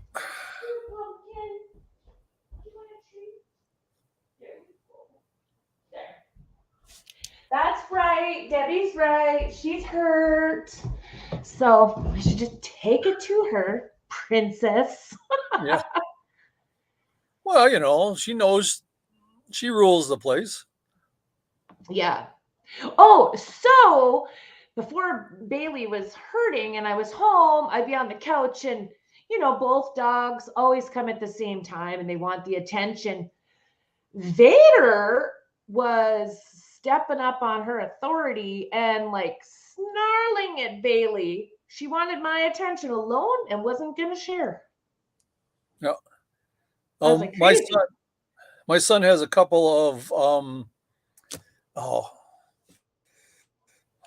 little dogs. What are they? They're the terrier that's like really fast all the time. I totally space on it. They got those two little things and an Airedale, and the older dog Moo is 13, and you can tell he's hurting. He's getting old, and but he's still, when the other dogs get running around, he still bosses them. So. Yeah, I'm kind of curious to see what it's gonna be like when Nate's dogs come and with these dogs. Jack Russell, thank you. Oh, thank you, Keely. Kate, look at the smarty pants in this chat. So they're like, put a 1 in the chat if you're new. And all of these people that are not new here, you guys are freaking family. You can't get away with putting new. Oh my goodness. Oh my goodness. Well, it's just one of Badge's other personalities. When he said new. Right? He's new. So, come on. Yeah.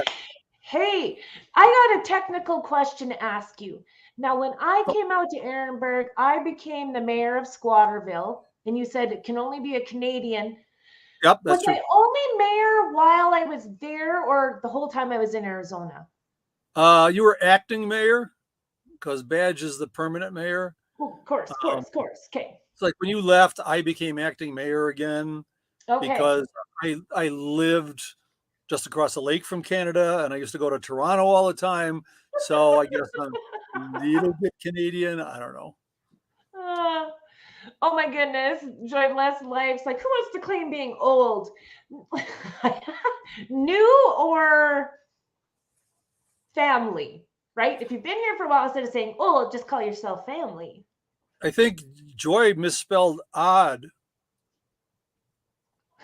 Be odd. Sorry, Joy. Mm. What does Mark say? Nate and Badge, thanks for your watching. You'll love her. What? I'm kind of missing his point. I think they're just messing with you. Yeah. Family, love it. Now Captain Jack says you have a special skull near the rear. I have more. I picked up one at the Renaissance Fair. You get down to Arizona again in February and March, you need to go to the Renaissance Fair. And where is that again? You had told me about it and I didn't get to go. It's just east of Phoenix. And we found out that there's BLM land like 5 miles away. So we went for 2 days, Fritz and I. It's great is that RV parking is right next to the front gate. So I didn't have to walk through, a 100-acre parking lot where it was right there. So it's the Renaissance Fair itself is 50 acres. It's Whoa. huge. And we spent 2 days. I walked it opens up at 10 and closed at like 5. And I walked all 7 hours both days. Put on all kind. I actually bought a cane partway through the first day just because my leg was starting to bother me. Too many years in a factory and bad knees. But I think you'd enjoy it. I don't know if you saw the pictures I put up. That I've got a straw top hat that cracked, and I bought some little toy stuffed mice for the cat, and I had one peeking out. So I'd walk through the crowd, and every once in a while, I'd see somebody's eyes look at my hat, and some people would comment, and I just play dumb, like mouse. I mean, I thought I was just hearing squeaky noises all day. And then Fritz was dressed up as a pirate captain, and I was dressed with the hat and I had a long puffy sleeve shirt and a vest. And I started telling people that I was a street urchin that had been shanghaied by the pirate captain, and I've been his cabin boy for 50 years. So, that was my persona there. And there's one act that saw them back in New York for 40 years, Don Juan and Miguel. And I ran into the guy who does Miguel and got talking, told him we missed him back in New York. So turns out he lives near where I want to be looking for some land. That'd be interesting. But I want everyone to welcome Telia here. I'm not even sure if I'm saying that right. Sorry, dear, if I'm getting that wrong. Dear, I talk like I'm an old person all of a sudden. Debbie, I am so glad to hear that you missed the Saturday Night Lives, because that means you're going to be coming back and watching. I know Debbie's all about the moose milk. But yeah, you know what? I'm really sorry to be back too. Like for the trip being over. I love the picture. I love the picture of you first day back at work, and we're like, she cleans up nice. Oh, she brushes her hair. Oh my God, she puts her makeup on. Because I think Steve, you've seen me the most with no makeup on. I don't notice that kind of stuff. Pretty women are pretty women. You slap some paint on them, and maybe they're a little prettier, maybe they're not. I don't know. I like it better with it. But yeah, I was so comfortable just in my own skin when I was with you guys that the very first thumbnail I put up out there was me with no makeup on. Like I forgot. It just all of a sudden so quickly seemed normal just to be me. Yeah. Right? Don't get me wrong. I love wearing makeup. It's kind of my thing, but yeah. I don't know. Yeah, it doesn't work for me. It gets caked up in the fur. What? Makeup doesn't work for me. It gets caked up in the fur. Right. Well, I just put my eyes and lipstick. That's it. Takes me 0 time. Although I had a pretty good routine down. I would get up in the morning and make my coffee, and Mark and I would come visit, and I'd be slowly doing my makeup, chatting, drinking coffee. I just loved it. peanut butter spreader donation. Oh, are we talking shit again? I'm probably going to be hearing about that. Thank you so much, Tom.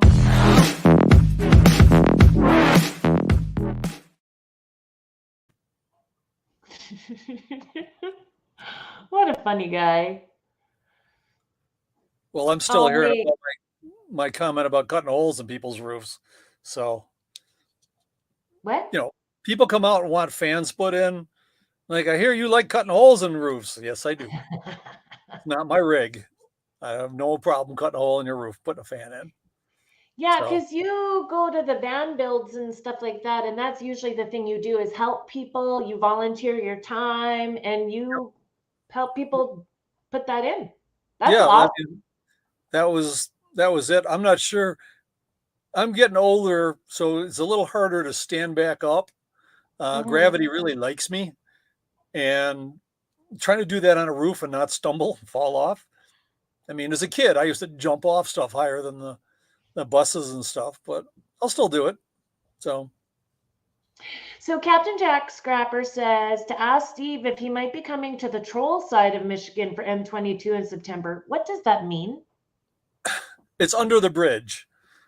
There's the Mackinac Bridge. Oh, So, I used to work on the troll side down in Greenville, and totally different down. I mean, they're down there. It's bigger, but I mean, it's a lot more farms and stuff, or not as much trees, more people. But no, I'm not. My grandson's birthday is the beginning of October in New York. So I'm going to take him in August before school starts, which is right after Labor Day. So I get him for about 2 weeks, take him up to Maine.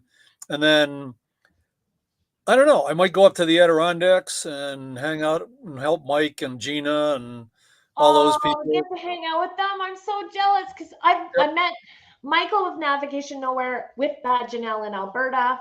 I got to meet Gina in Ehrenberg with you guys, and they're all such amazing people. Oh yeah. Yep. And well, I went to college up there. And so I have friends who actually they were my housemates when going through college and ended up getting married, bought a farm, and got a couple of kids. And they've got a missile silo that I can park on anytime I want. Wow. So yeah, it's sort of cool. And so I'm not sure. I might go visit them. I got to work it around doctor's appointments. My doctors are back in New York for the most part. So go visit my I used to camp in the hundreds of years ago. Yeah, me too. Oh, isn't that sweet of Debbie? She's thanking you for putting in my toilet. Yeah. Yeah, because right. And I really appreciate it. But I'm going to quickly answer Janice quick here, wanting to know when I go back to work. I've actually been back to work this week. I started on Tuesday. So I left Page, Arizona on Thursday, and I was working on Tuesday. Now, to be fair, I only went into the office one day this week. We have until the end of the month to fully integrate back into the office. For anyone that has an office, you have to go back and no longer can work at home. Kind of don't really know what the difference is because I've been doing that for 2 years now, working at home. That's gonna be my first day back in the office. Someone was coming in looking for office space and checked to see if I was there. I'm like, yeah, I'm the one that just answered the door. Like, this is my office. My name's on the outside of it. Oh. Get a cardboard cutout just to mess with people and set it in the office. Well, I have to mask going to work because I work in a healthcare facility. Like we have long-term care, we have the therapy department, and then we have a whole bunch of health region offices there. Sure. And some other services. So we have to mask. So the only time I can keep my mask off at work is in my office with the door closed if I'm by myself.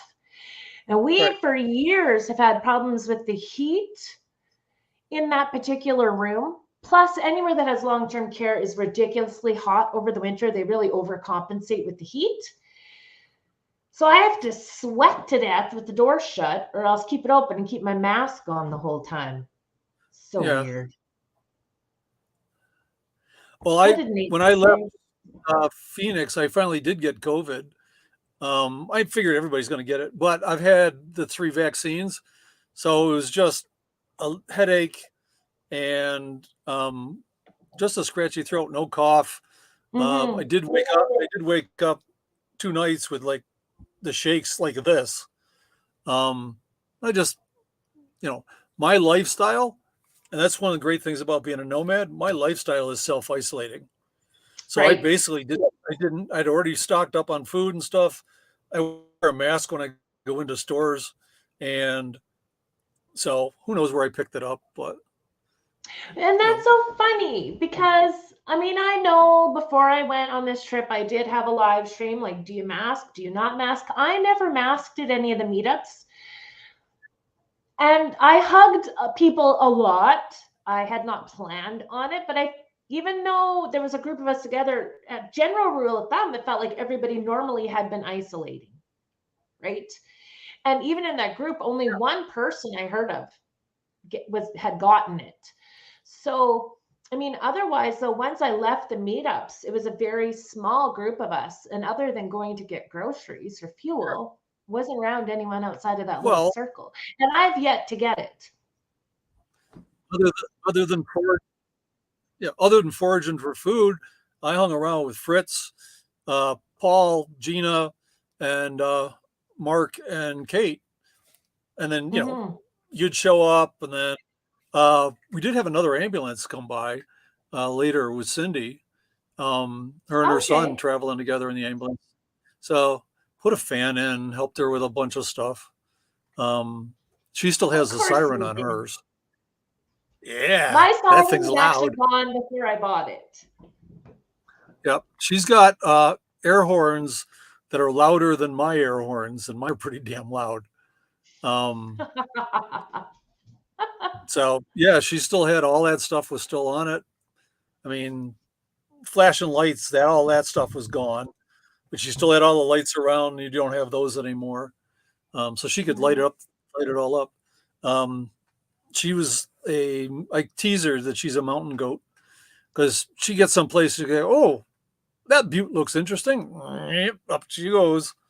Oh, I know somebody else like that. Nate had me climbing stuff all the time. I'm like, I am a prairie girl. A hike for me is just going for a walk. I'm a flatlander. I come from the Lake Plains along Lake Ontario that, when I went up to the Adirondack Mountains and went hiking, I just told people I'm a flatlander. I'll plod up the hill and I'll plod back down. Don't expect me to race. Oh, yeah, I got scared lots. You know what? I did not realize. Now, and understand, I had already skydived and bungee jumped, but then I'm going on these hikes and I'm like, since when am I afraid of heights? Like, really afraid. I'm really afraid of going down. If I would never look back, I'd be okay. But no, I was getting so panicky. It was ridiculous. And when I feel panicky, I mean, also, I don't have the strength I should have because I was very out of shape, staying at home a lot. And then my legs would feel like jello, and I felt like I could not support myself. So I couldn't trust myself. Did you go down into the wash where we were, like goat trail on the way down? No, I didn't. Yeah, I go down sideways very slowly. Yeah. And she's just skipping down it and she runs back up it, and I'm like, I'll get there. You don't see me in an hour, call the ambulance. I died down here somewhere. I do enjoy doing it until all of a sudden I panic. Like, I'll be okay. And I'm like, oh crap, I'm scared now. Like, I've cried a few times. You guys can ask Nate. I'd be like, I don't think I can do this anymore. And then sometimes I would just turn and look at him and I'm like, turn around and keep going. Because, I don't want to ruin everybody's fun either, right? And I know I need to push myself, but yeah, I did not know that was a problem to me. Yeah. Well, I'm never, it's weird. I don't know when I developed I'm not sure if it's a fear of heights as much as a respect of heights. If I've got just a kite string that tells me I'm not falling over, I'm fine. I've been up on 20-story buildings with no railings and look over the edge, but I got something that tells me I'm not falling. As a child, I remember climbing up a tree to the point, well, we moved when I was in third grade, so I was less than 8 years old when I climbed that tree and got up Mhm. high enough I could see over the top of our house and see the front yard. So I was up on, tiny little me up there in the branches that were doing this, and it didn't bother me at all. Somewhere along the line, I decided I didn't like heights anymore. Mhm. So See, but like the skydiving, I loved. Bungee jumping, I will never do again, but I still want to parasail and paraglide. So, but it seems like if I have safety equipment or someone with me that's sure. totally protecting me, like the skydive was tandem. So the instructor knew what they were doing. But when I'm relying just on myself and my own steam, I have no faith in myself. Now, I liked rock climbing. I like ice climbing better, because ice climbing I don't have to reach for the holds. I can put them where I want them. Kick my feet in, ice axes. That I like because I'm on belay, and I did fall one time, and the guy wasn't paying attention. But luckily I was only up about 10 feet, and there was 5 feet of fluffy snow, so I just sort of poof, and then rolled over and looked at the guy and went, a little tighter on the belay, please, and then scurried right up. But we did that in college. I took an outdoor recreation degree, so we did all kinds of fun stuff, and I liked that. That was fun. That was up in the Adirondacks, so we had lots and lots of snow to fall into. But I do want to make a point. I know a lot of people were like, I had said that I had no health insurance for the last month and a half of my trip. I had no insurance in the States. Just for clarification, because there's some people from the US and I'm Canadian. As a Canadian here in Canada, I always have a health plan. I also, through work, have a great insurance plan. So almost everything is covered for me here. Now, when I went to the US, my work covered travel for the first 60 days out of the country. yeah, So I was covered for those first 60 days, again, through my plan here in Canada. But once that was done, only in the US for a month and a half was I not covered if something would have happened. And that's when I did the most hikes too. sure. Go figure. Well, when I was going to college and I didn't have insurance, and my wife got a little worried about it, and I said, "Well, just do what I do. Don't get sick." Eventually, she did get sick after I'd already graduated and stuff, and we didn't have insurance. So yeah, she was in the hospital for almost a month with like a $75,000 bill. I signed her up for Medicare. They paid for half of it, and the hospital forgave the other half. Mhm. So maybe because they couldn't cure her, they couldn't figure out what was wrong. Mhm. Um, so now I'm old. I got Medicare, and so far it's been working. I haven't done, but I don't.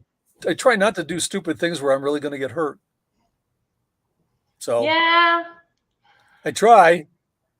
I do want to add something to Tom's comment here. Yeah, Kiefer Sutherland, his dad was Tommy Douglas, and Tommy Douglas is actually from my community that I live in particular, and he was the father of the Medicare system in Canada. So that's one thing I'll tell you guys, when Nate gets here and anyone else that's going to be coming from the US for Palapalooza, we can definitely tour some things about him if anyone's interested in that, to learn a little bit about our Medicare system and the creation of it, because we kind of highlight that a little bit here. We have a statue of him, we have some stuff at the So library. Yeah, the American healthcare system is totally screwed up. it confuses the hell out of me. I've heard so many people talk about like shopping around for it, and same with car insurance and stuff like that. Like, you guys do things so different than we do, and that's the one thing too that I I really like about Canada. I like our healthcare. I like the easy way we insure stuff here in my province, anyways. It goes back to Richard Nixon. And before that, the healthcare system here was not for profit. And you didn't have insurance. I mean, you have a baby and it costs you $50 or something like that. Mm-hmm. One of the biggest campaign contributors for Nixon was a guy who had an insurance company. So he signed some stuff to make it so that the insurance company could make a profit. Mm-hmm. And here we are. It all just spiraled. So Just to clarify for everyone, Kiefer Sutherland's granddad, his dad was Donald Sutherland, and then Donald's dad was Tommy Douglas. So yeah, his grandfather.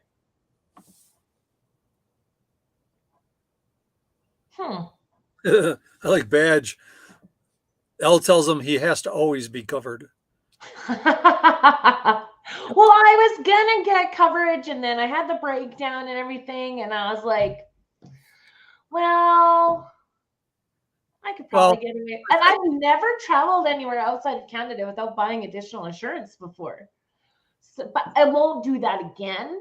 But I mean, it's a significant amount of money, although even for my whole trip, it's cheaper than what I hear some people in the US paying monthly for theirs. Dream side out, Rick. So great to see you here. Rick is another wonderful person that I met out on the road. In fact, I came across him when I was in Sedona the day I was having one of the days I had a really bad day, and I met him out there. I'm like, would you mind parking by me just so I feel a little safer? And he has a channel if anybody wants to look that up and drop the link, Dream Side Out. He's got some really interesting stuff with his box truck. Yeah, somebody else come in. I mean, this has been going on almost 2 hours.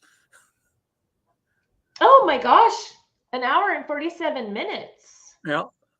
It was long enough for when you started, I ate my supper and then it came in. Oh, speaking of cooking, one thing I do like about being home is I use my oven. I made a pot roast that was amazing yesterday.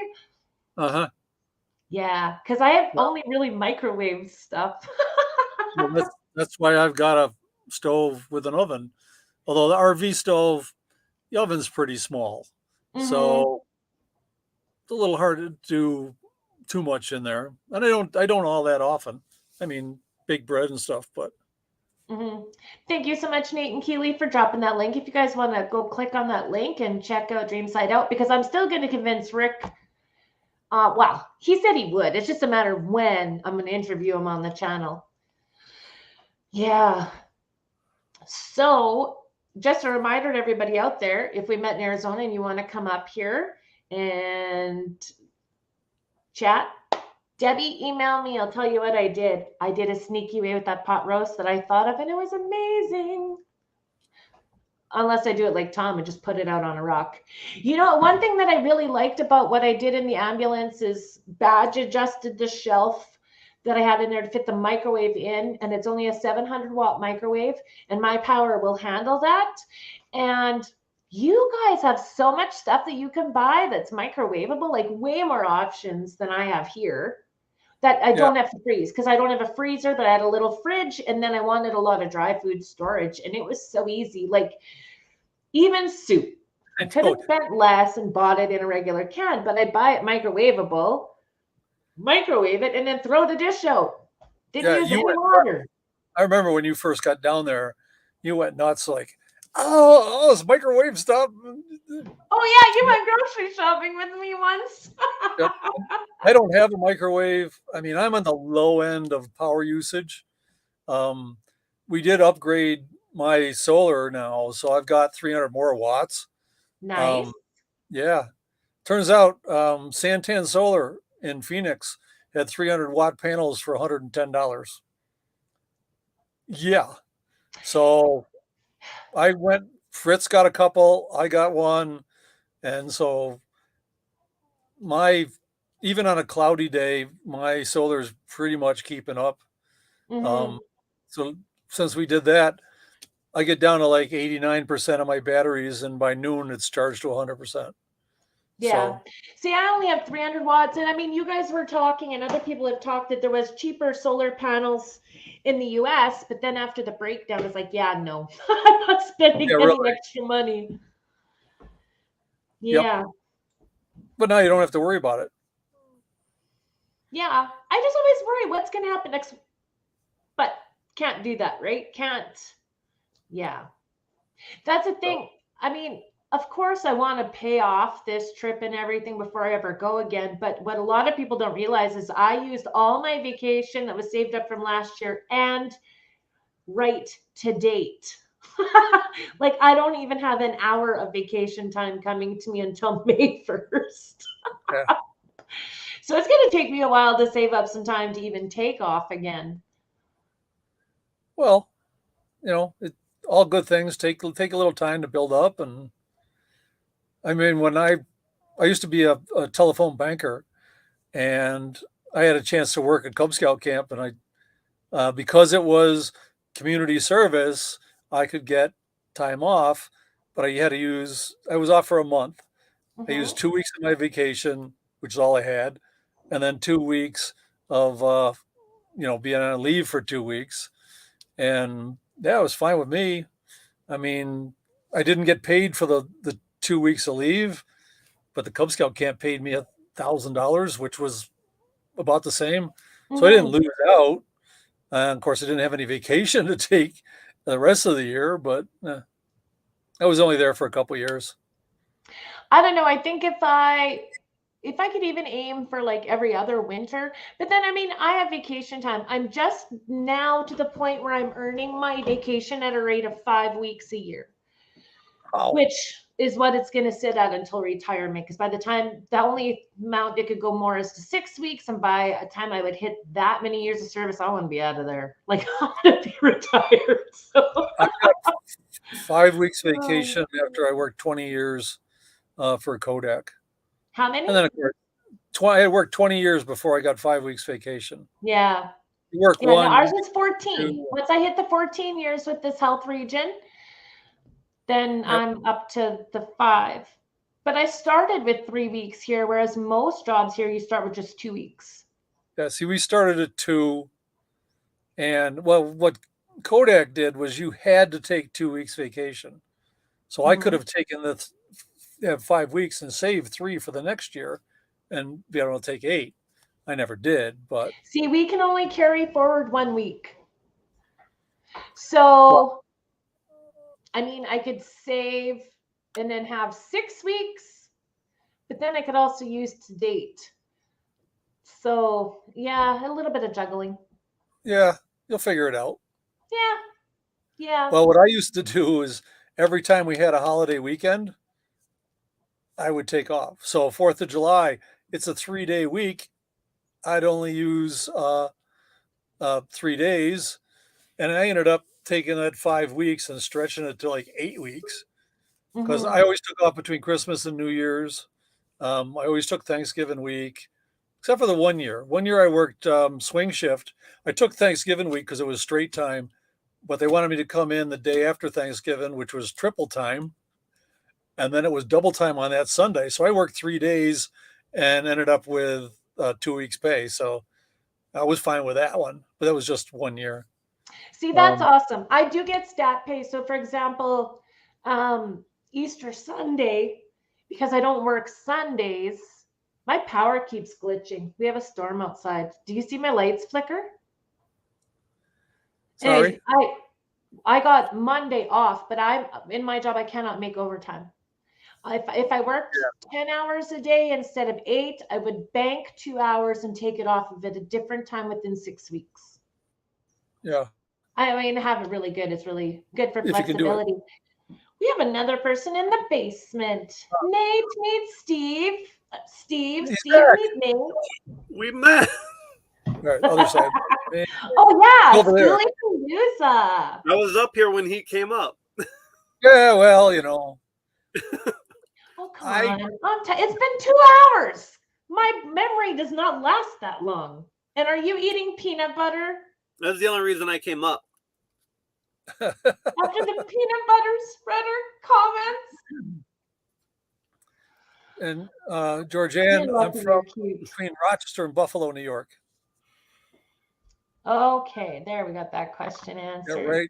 Half-mile inland from Lake Ontario. Keely did see that. Keely had done it a couple times, and sometimes I think it's just my nerves. But I actually noticed it flicker with the dogs. And that's when I realized, yeah, it's through the whole house. Because we are supposed to be getting, we have some storm warning notifications again. More snow. What the heck? We had snow here last night too. How much? And is it still there? On the mountains. It wasn't in camp, but Yeah. kind of like, well, yeah, kind of like Steve was saying. I'm on It's the other well-behaved. side. Yeah, well-behaved snow. It was still cold though. I'm not Yeah, going to it's- stay up because my battery is actually running out, so I can't even keep the slide on. And if I turn it off, I look creepy. So I'm going to drop down. Bye, everybody. Very funny. Very funny. Hey, Troy, I saw you in here earlier, so I didn't get to say hello. Matt says, Nate the Great. I know. Epic spirit. He's such a turkey. You guys are all funny. Yeah. Oh, See, crazy, crazy. it's going to live on. Yeah, typically with the snow, if we get it here, because I'm farther west than my auntie in Ontario, it kind of scooches over. That was one of the things that happened when I lived in Ohio and my daughter was still back in New York. We'd get a big storm. I'd call her up and tell her in about 3 hours you're about to get nailed with a big storm, because it was that there was a 3-hour difference coming along the lake. So Steve, what Nate needs is more battery than he does solar, because his battery is always 100%. He needs more battery. He just needs to figure out where to put it. a couple years ago, I switched over to lithium, and I've been super happy with them. And now that I've added more solar on the roof, part of it was we built a whole system for a guy, and Santan had this interesting rail system to mount it. So Fritz and I both tore our solar off of our buses and redid it with this rail system. And good thing I did, because one of them, the Z bracket on mine, had cracked, so it was only held down on 3 corners. So oh no, yeah, I've already had been in the club of losing a panel on the highway. I don't want to ever do that again, so I'm happy to have this better system now. well, the Z clips as well. But when I first put them on, the nuts vibrated off of the bolts. That's when I learned the nylock nuts. Yep, Put them nylock, on and never had a problem since. when we put thread lock on everything, because we did the riv nuts into the roofs and then thread locked the feet on, and so Jeff, I could never ignore you. You mean way too much to me. He was so awesome coming on that one dating game. That was so much fun. I almost think I should run one of those again, although I can't be a contestant now. Oh, hey, Pumpkin. How are you? What was the rail system called? it's a K2. It's a K2 rail system. If you look on my channel, there was I did a video on it, on the upgrade, and I shot some footage of what the system looks like and how it all goes together. So Very cool. Very cool. I don't know who has it other than Santan, but that, Dammy, right if you want to come up here, I just dropped the link, because you are someone that I met this winter as well. Oh, Marks. We all have our nicknames in our little group. Hello, Ronald. Good to see you here. Yeah, I'm really wondering if life is going to be the same for me anymore now that I'm home. Now that I've had a taste of being out on the road, I mean, I know it was just shy of 4 months, but I mean, I had a wide range of experiences, good and bad, while I was out there. Now you got all kinds of adventure stories. You Yeah. know, when you It's get not like I together, went out and it was all perfect. when you But get far together from with it. friends, they're all going to ask you is like, what was your favorite place? Or, what was your favorite thing to do?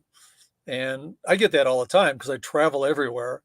Mm-hmm. And I just, if it's a young lady asking me where my favorite place is, I usually say, right here, talking to you.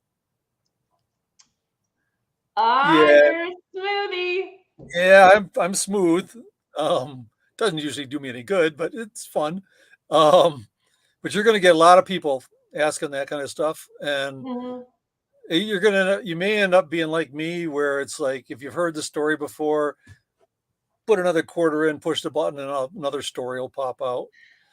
I I don't. really appreciate you being up here with me, Stephen. I appreciate everything that you did for me when I was out there. You're an amazing person. It's what friends do. Friends Yeah, help friends, and there's a whole lot of friends out there that I just haven't met yet. that's So awesome. I'm gonna bring up my new niecey poo right now. We got Daddy from Dream on Wheels. How are you? I'm doing good. How about everybody else? I think everybody's fabulous. Oh, yes, Hope Bus. I did love wearing less clothes in the middle of winter. It was amazing. Um, so this lifestyle's new for you too, right? Yes. And I mean, you're a teenager, so you're gonna have a bit of a different perspective. But if you had to live in a house again instead of traveling, what would you miss from the road? Well, if I ever lived in the house again, it's spending meeting new people and spending time with others and having fun. Because in the house, all you do is just stay in there and watch whatever Yeah. and cook whatever. But when you're on the road, you just see things and learn. Yeah, it's a lot of different kinds of learning. You're doing online school. Yes. Do you find, is there any benefits to the online school versus going into a building? Well, in online school, they grade it. They grade it easily. They in my old school, like when I was an in school person, the teachers didn't grade anything, so that's why I had like bad grades, and I didn't really like it. But when I was in school, I mean online school, it was easy. It was really easy for me Like because you I get don't a have lot bad more grades. feedback, right? Like you get a lot Yes. more, yeah. Well, Mhm. that's interesting. Interesting to know. But you're also learning so much on the road. Yes. Like, what are some of the favorite places you've been to? Because you've been to a lot of places. Well, my favorite was the meetups. Learning about the other people's channels and learning about them and having Mhm. fun with them, and going into like, how do I say this? And then my dad telling us to search up a cactus. It was a funny one, and yeah, that one. Those two are my favorite. Yeah. Do you feel like you're more comfortable around adults now that you've been on the road? Because you guys are usually around people that are older than you. Yes. Do you think that's a good thing? Well, sometimes it's kind of weird because they talk about different things that kids shouldn't know sometimes, but it's fun. It's really fun hanging out with adults and all that. Mm-hmm. We have a question because I know you guys are now in Southern California and you're hanging out with Mo Bang for your bucks. Tim wants you to tell everyone, what did you do yesterday? Well, we went to Hollywood. I bought a burrito, a street burrito. It was so good. And then I bought my mom bought the burrito, and then I bought some fruits from the street too. And it was interesting and it was fun. And then we went to the hill. It was like there was like a lot of people, and there was a lot of cars parked in the side, and it was fun. And my mom went to the the top of the hill, and with my dad and Mobang, it was funny. And then Lucky climbed onto a tree. I'm like, what the heck? If you Oh, have TikTok, and my mom posted it on TikTok, and it's really cool. It was oh, funny I'll have and to cool. look. Yeah, I never really used my TikTok, but you guys, your mom has over 10,000 people on her TikTok. Yep. That is just crazy. If my moderators wouldn't mind dropping Dream on Wheels, sometimes you guys are going to see Dammy up there. A little bit of Kanai, your brother, as well. My brother's a shy person around camera, so sometimes you're gonna see him, sometimes not. Debbie picked up on my facial expressions when you were like, you know, the things that we shouldn't be talking about in front of you. And I'm like, oh. I mean, sometimes it's funny, but sometimes it's like, what the heck? But you know, that's a thing too. I mean, because you're what, 15 now? 15? 16? Yes. 15? I mean, because you have been spending a lot more time around adults, a person forgets what your age is, right? Yep. Yeah. Yeah. Oh, thank you so much, Keely, for dropping Steve's link. Again, if you guys are new to his channel, go take a look. Let him know that you found him here. Same with Dream on Wheels. Go and check them out, and definitely let them know that you heard about them through Vida Travels. Yeah, you were so tired. I did see a picture on Instagram and Facebook that you and your brother were just zonked. Yeah. It was funny when I looked at it. It was funny. Yeah. I mean, yes, Mobang, we were tired. Oh, and Nate telling the bee joke and not realizing that one of you guys was standing behind him. And it wasn't even a bad joke, but still said a word. Thank you, Keely, again for dropping that link as well. You guys are awesome. So, what was it like meeting me? For the first time I ever met you, I was like, I bet she's gonna become my aunt. You knew it right away? Yes. And then when my mom was hanging out with you and all that, I was like, you know what? She looks cool enough to hang out with and talk with. And I was like, I was getting used to like meeting other people, and then when I met you, I was so fond of you and Aww. really amazed with you when I was hanging out with you. Girl, check is in the mail. Yes.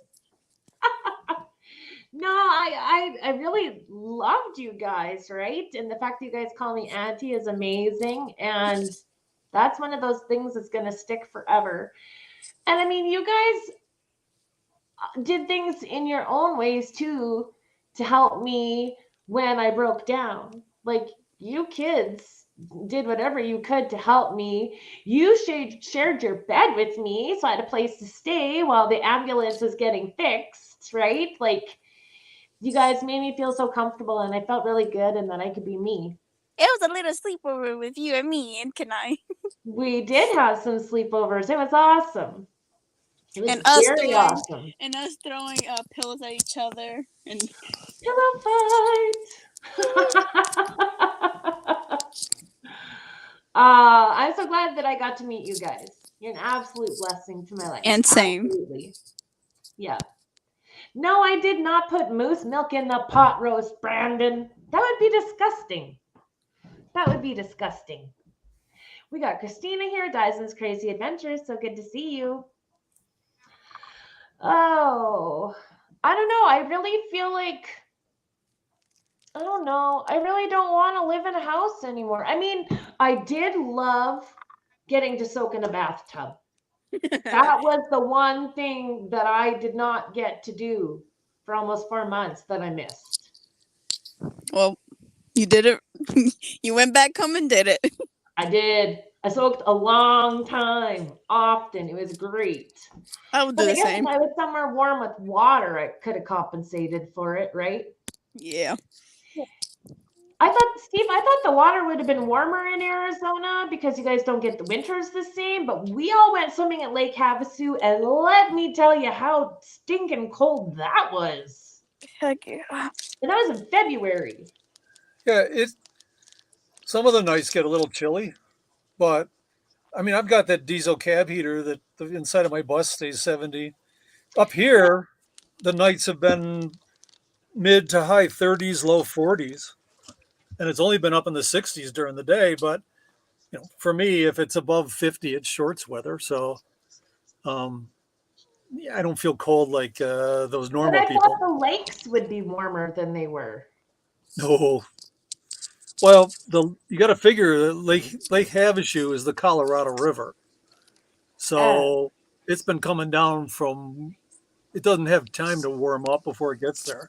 I guess. So Debbie, that's a great point. You can get a hotel room once in a while to take a bath. We did that twice, and we only had a shower. Oh, I was so excited. I'm like, woo-hoo, I get to soak in the tub. And there was no tub. oh, that's what that sucks. thinking too. Huh? Is that you'd always get a hotel room for a bath, or find a hot spring. Oh, that was one thing I definitely missed doing on this trip. I wanted to check out some hot springs, but somehow it just never seemed to work. But I was so overwhelmed with everything because everything was new. And it's funny because I just got in the mail yesterday my Arizona tourist information that I ordered like 6 months ago. Wow. Yeah. Yeah. So between everything that I did get to experience and now that information, it's going to give me a very different perspective for planning the next time. Let me see. I don't know how much moose milk is now, Ronald. I haven't gone and bought any since I've been home. Did you restock? Yeah, I should have asked. Cat maintenance guy Troy says we need to get Paula to come to M22. I don't think she even needs the ambo. There'll be people to stay with, right, Nate? Oh wow. Troy, Are you coming? Talk them for me. Just kidding. Actually, Nate's going to be out here for a couple months, so that's going to be really awesome. And I think he's probably going to be leaving around that time, or in time, anyways, to be there for M22. Oh, we can hear Travis talking in the background. He is a really loud one. I hope he doesn't see this. One of the things I really enjoyed too was trying different foods when I was out on the road. But I remember going into the grocery stores there and going, groceries are not any cheaper here than at home. Then I came home and I grocery shopped here. Well, guess what? Apparently your groceries had gone up, and that's what I was seeing. Well, ours went up too while I was gone. I could not believe it. Anything that's processed more some things have doubled. Like Coilus garlic sausage is literally twice the price it was. Our cheese is way more expensive than yours.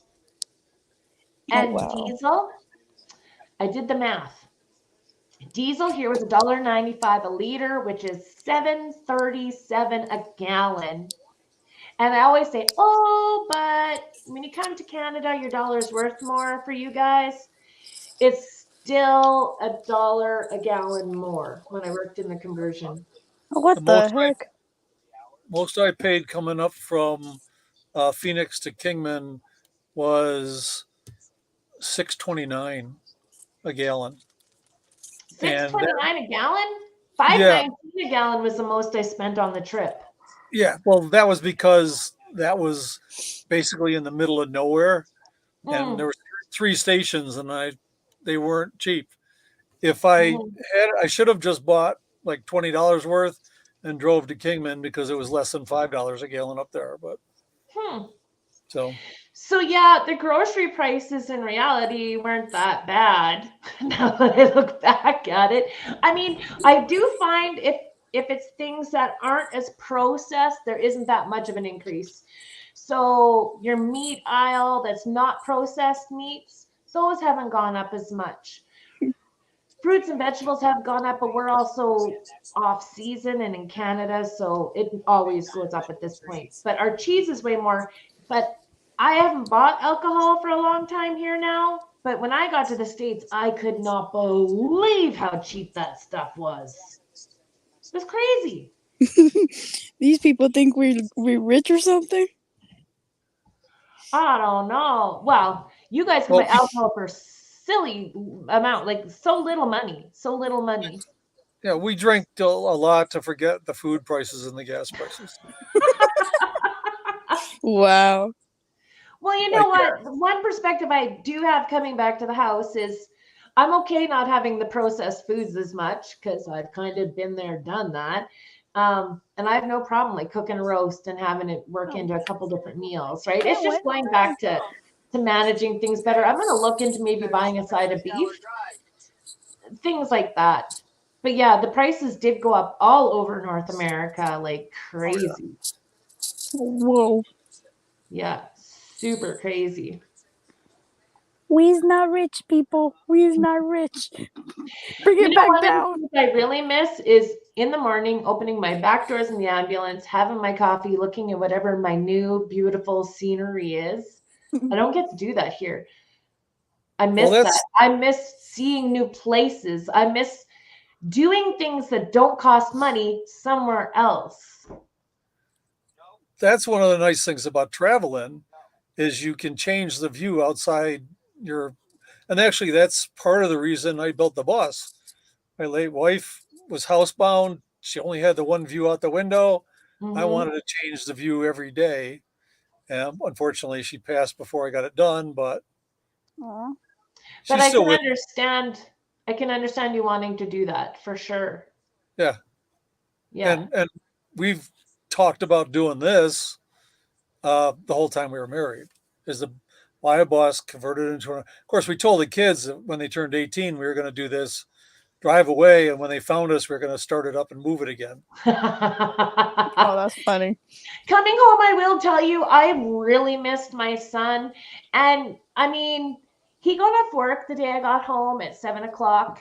And we were up to like 1:00 in the morning just talking. Like, it was Saturday night. He could have been out with his friends. And we just caught up and laughed and joked. And I did really miss him. That's sweet. I mean, he's 20 now, so he's going to be gone again, right? I started this whole journey to like fill that hole of him missing. And instead, I have gained so much knowledge, so much love of others, like people that I met that are so good to me that I have done nothing for. I have done nothing to earn their kindness. And it seems like the whole community does anything they can to help each other. And I just wish more of the world was like that. Auntie, let me get you right. The one thing you did is come into our lives. That's why you have us. Aw. You know what? And I miss you guys. I miss you guys a lot because most of my time is with you guys and Nate. And I miss all of you so much. Like, it's so weird to not be able to get up and see you. That's the one thing I miss too. When you knock in the door and then we open it to you and you ask for mama. I love teasing you guys. I love trying to get you with my portable shower. No, you got me on my legs. Oh, Steve, you should have saw me. I grabbed my portable rechargeable shower and a bucket of water for the motor and then running on there and like, send out one of the kids. And I looked in the window, but he did not warn me. Oh, I should have just sprayed it right through the screen, but your mom might not have appreciated that. Probably. She might have killed you for that. So Debbie wants to know what was my favorite place to eat in the States. Yeah, it was Chipotle. I had never been to one. I also have an arrangement that anytime Nate and I are at a Chipotle, he pays. So that alone would make it my favorite. Just kidding. But I did like it. It's just different. It's different than here. And yeah, I enjoyed it. Wait, don't you have Chipotle where you live? Not in my province or not in the south half of the province. I don't know where the nearest one is. Wow. One thing I did not see is a Cracker Barrel. Everybody says, you go there, they have a store, you can camp there. I've still never seen a Cracker Barrel. Wow. Crazy. Does anybody else have any questions? That would be awesome. I'm already like 2 hours and 20 minutes. I should probably be stopping this, but I'm at home now and I'm just chilling. Is it cold over there? My phone must have died because I no longer have the link to the dogs unless they turned my phone off. As long as this doesn't turn into another 13-hour one. That was 2. One was 6 hours and one was 7 hours. And I was trying so hard to get my hours for monetization. Whoa. That was crazy, though. That was a very long day. I imagine. I missed that one somehow, but that's all right. Oh, Nate Googled. He said there's 23 Chipotles in Canada. Nate, can you see if there's any in Saskatchewan? If there is, I bet you it's Saskatoon. What is the time difference there? Here, Lynn, I am Central Standard Time. My time never changes. And for me, it is 9:22. For me, it's 8:22. Yeah. See, and that's one thing that really screwed me up when I was gone was the time changes because my phone was on airplane mode and I was just hot spotting off the others. I never knew for sure if my time had changed or not, or if it was still staying on the time I stopped the phone at. Yeah. And I'm not used to the time changing. Well, so I guess the Senate here in the States voted unanimously to stop changing the time. I don't know what's going on with the House, but who knows? They'll argue about it forever. Well, Arizona's time doesn't change, isn't that correct? Yeah. Yeah. Well, that's the fun thing about living in Ehrenberg is that during the winter, you're on mountain time, and right across the tower over in Blythe would switch your phone back and forth unless you turned off the automatic time thing. Mm-hmm. And then now Arizona's on Pacific time, so I don't know. It's messed up. Well, I know because my time doesn't change. My time zone technically does, because each side of me switches one way or the other way. So I match up with Alberta for half the year, and then I match up with the east side more for half the year. So half the year, my auntie is 2 hours later than me, and then half the year she's only an hour later than me. Yeah, where I am, I'm on the same time you are right now. So yeah. Everyone's talking about Chipotle. Auntie's in Ontario, which is one of the highest population provinces. Hey, Daryl, good to see you. And Daryl's where they have Chipotle too. But this little prairie girl, I don't know that we have any. I'm not surprised they're in Toronto. They're in all of Vancouver and all that. So. Another thing that was interesting was not reading French on anything. I tell you though, I do feel like I need to go. I feel like I need to move and be around people that I like being around, and the sunshine I am really missing. The warm weather I'm missing, although the desert's a lot colder than I thought. Yeah, nighttime is cold. In the winter than I thought it was, especially at night. Well, it's when you have the desert, you get clear skies, and it radiates the heat away really quick, which is why as soon as the sun sets, we all went into the buses and stuff because it just starts. It got cold fast. Unless we had a fire going, so which we don't do that often. Huh.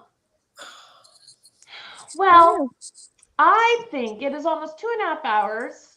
I'm gonna probably wrap this up. I don't think I really talked a whole lot about what I was gonna talk about today. But that's all good. I need to try to get back into routine, I guess. Normal. Yeah. Yeah. I think one of the harder parts about me coming home is not knowing when I get to go again. Yeah. Well, you have to plan it. Yeah. Life, work gets in the way. There's so many people that I miss now. But I guess I just got to take it one day at a time. But I can see where this would be an addicting lifestyle. And like I said before, I had the good and the bad. I've had knocks on the door, I've had a major breakdown, but everything else made all of that worth it. Yeah. That's why I tell people I don't plan on ever stopping traveling, but I may end up with a home base and then do trips instead. Yeah. You know, but living on the road, I very seldom pay for campsites. You know, I do. I did not pay for a single night on this whole trip. Sure. Well, when I get out to Michigan for the school UP, it's in a campground, so I'll pay for that. Mm-hmm. But other than that, there's always free spots for me, wide spots by the side of the road. You know, I don't usually have a problem finding someplace. Of course, I start looking. I have to find more places here other than the provincial forests. We don't have the same setups as you guys have. Yeah, I don't know if the app that I use actually goes up into Canada. I never tried to look. I have an app on my phone but that only showed the US. But all right, everybody. Thank you so much for coming. It was great to have you guys up here. Thank you so much. And thank you to everybody that came up on the panel today. I miss everybody like crazy. So I guess the upside is I should have regular service. So I shouldn't be missing any of my Saturday night live streams. Yeah, I don't know. I'm just going to say good night. And thank you all for being here. Goodbye. Night.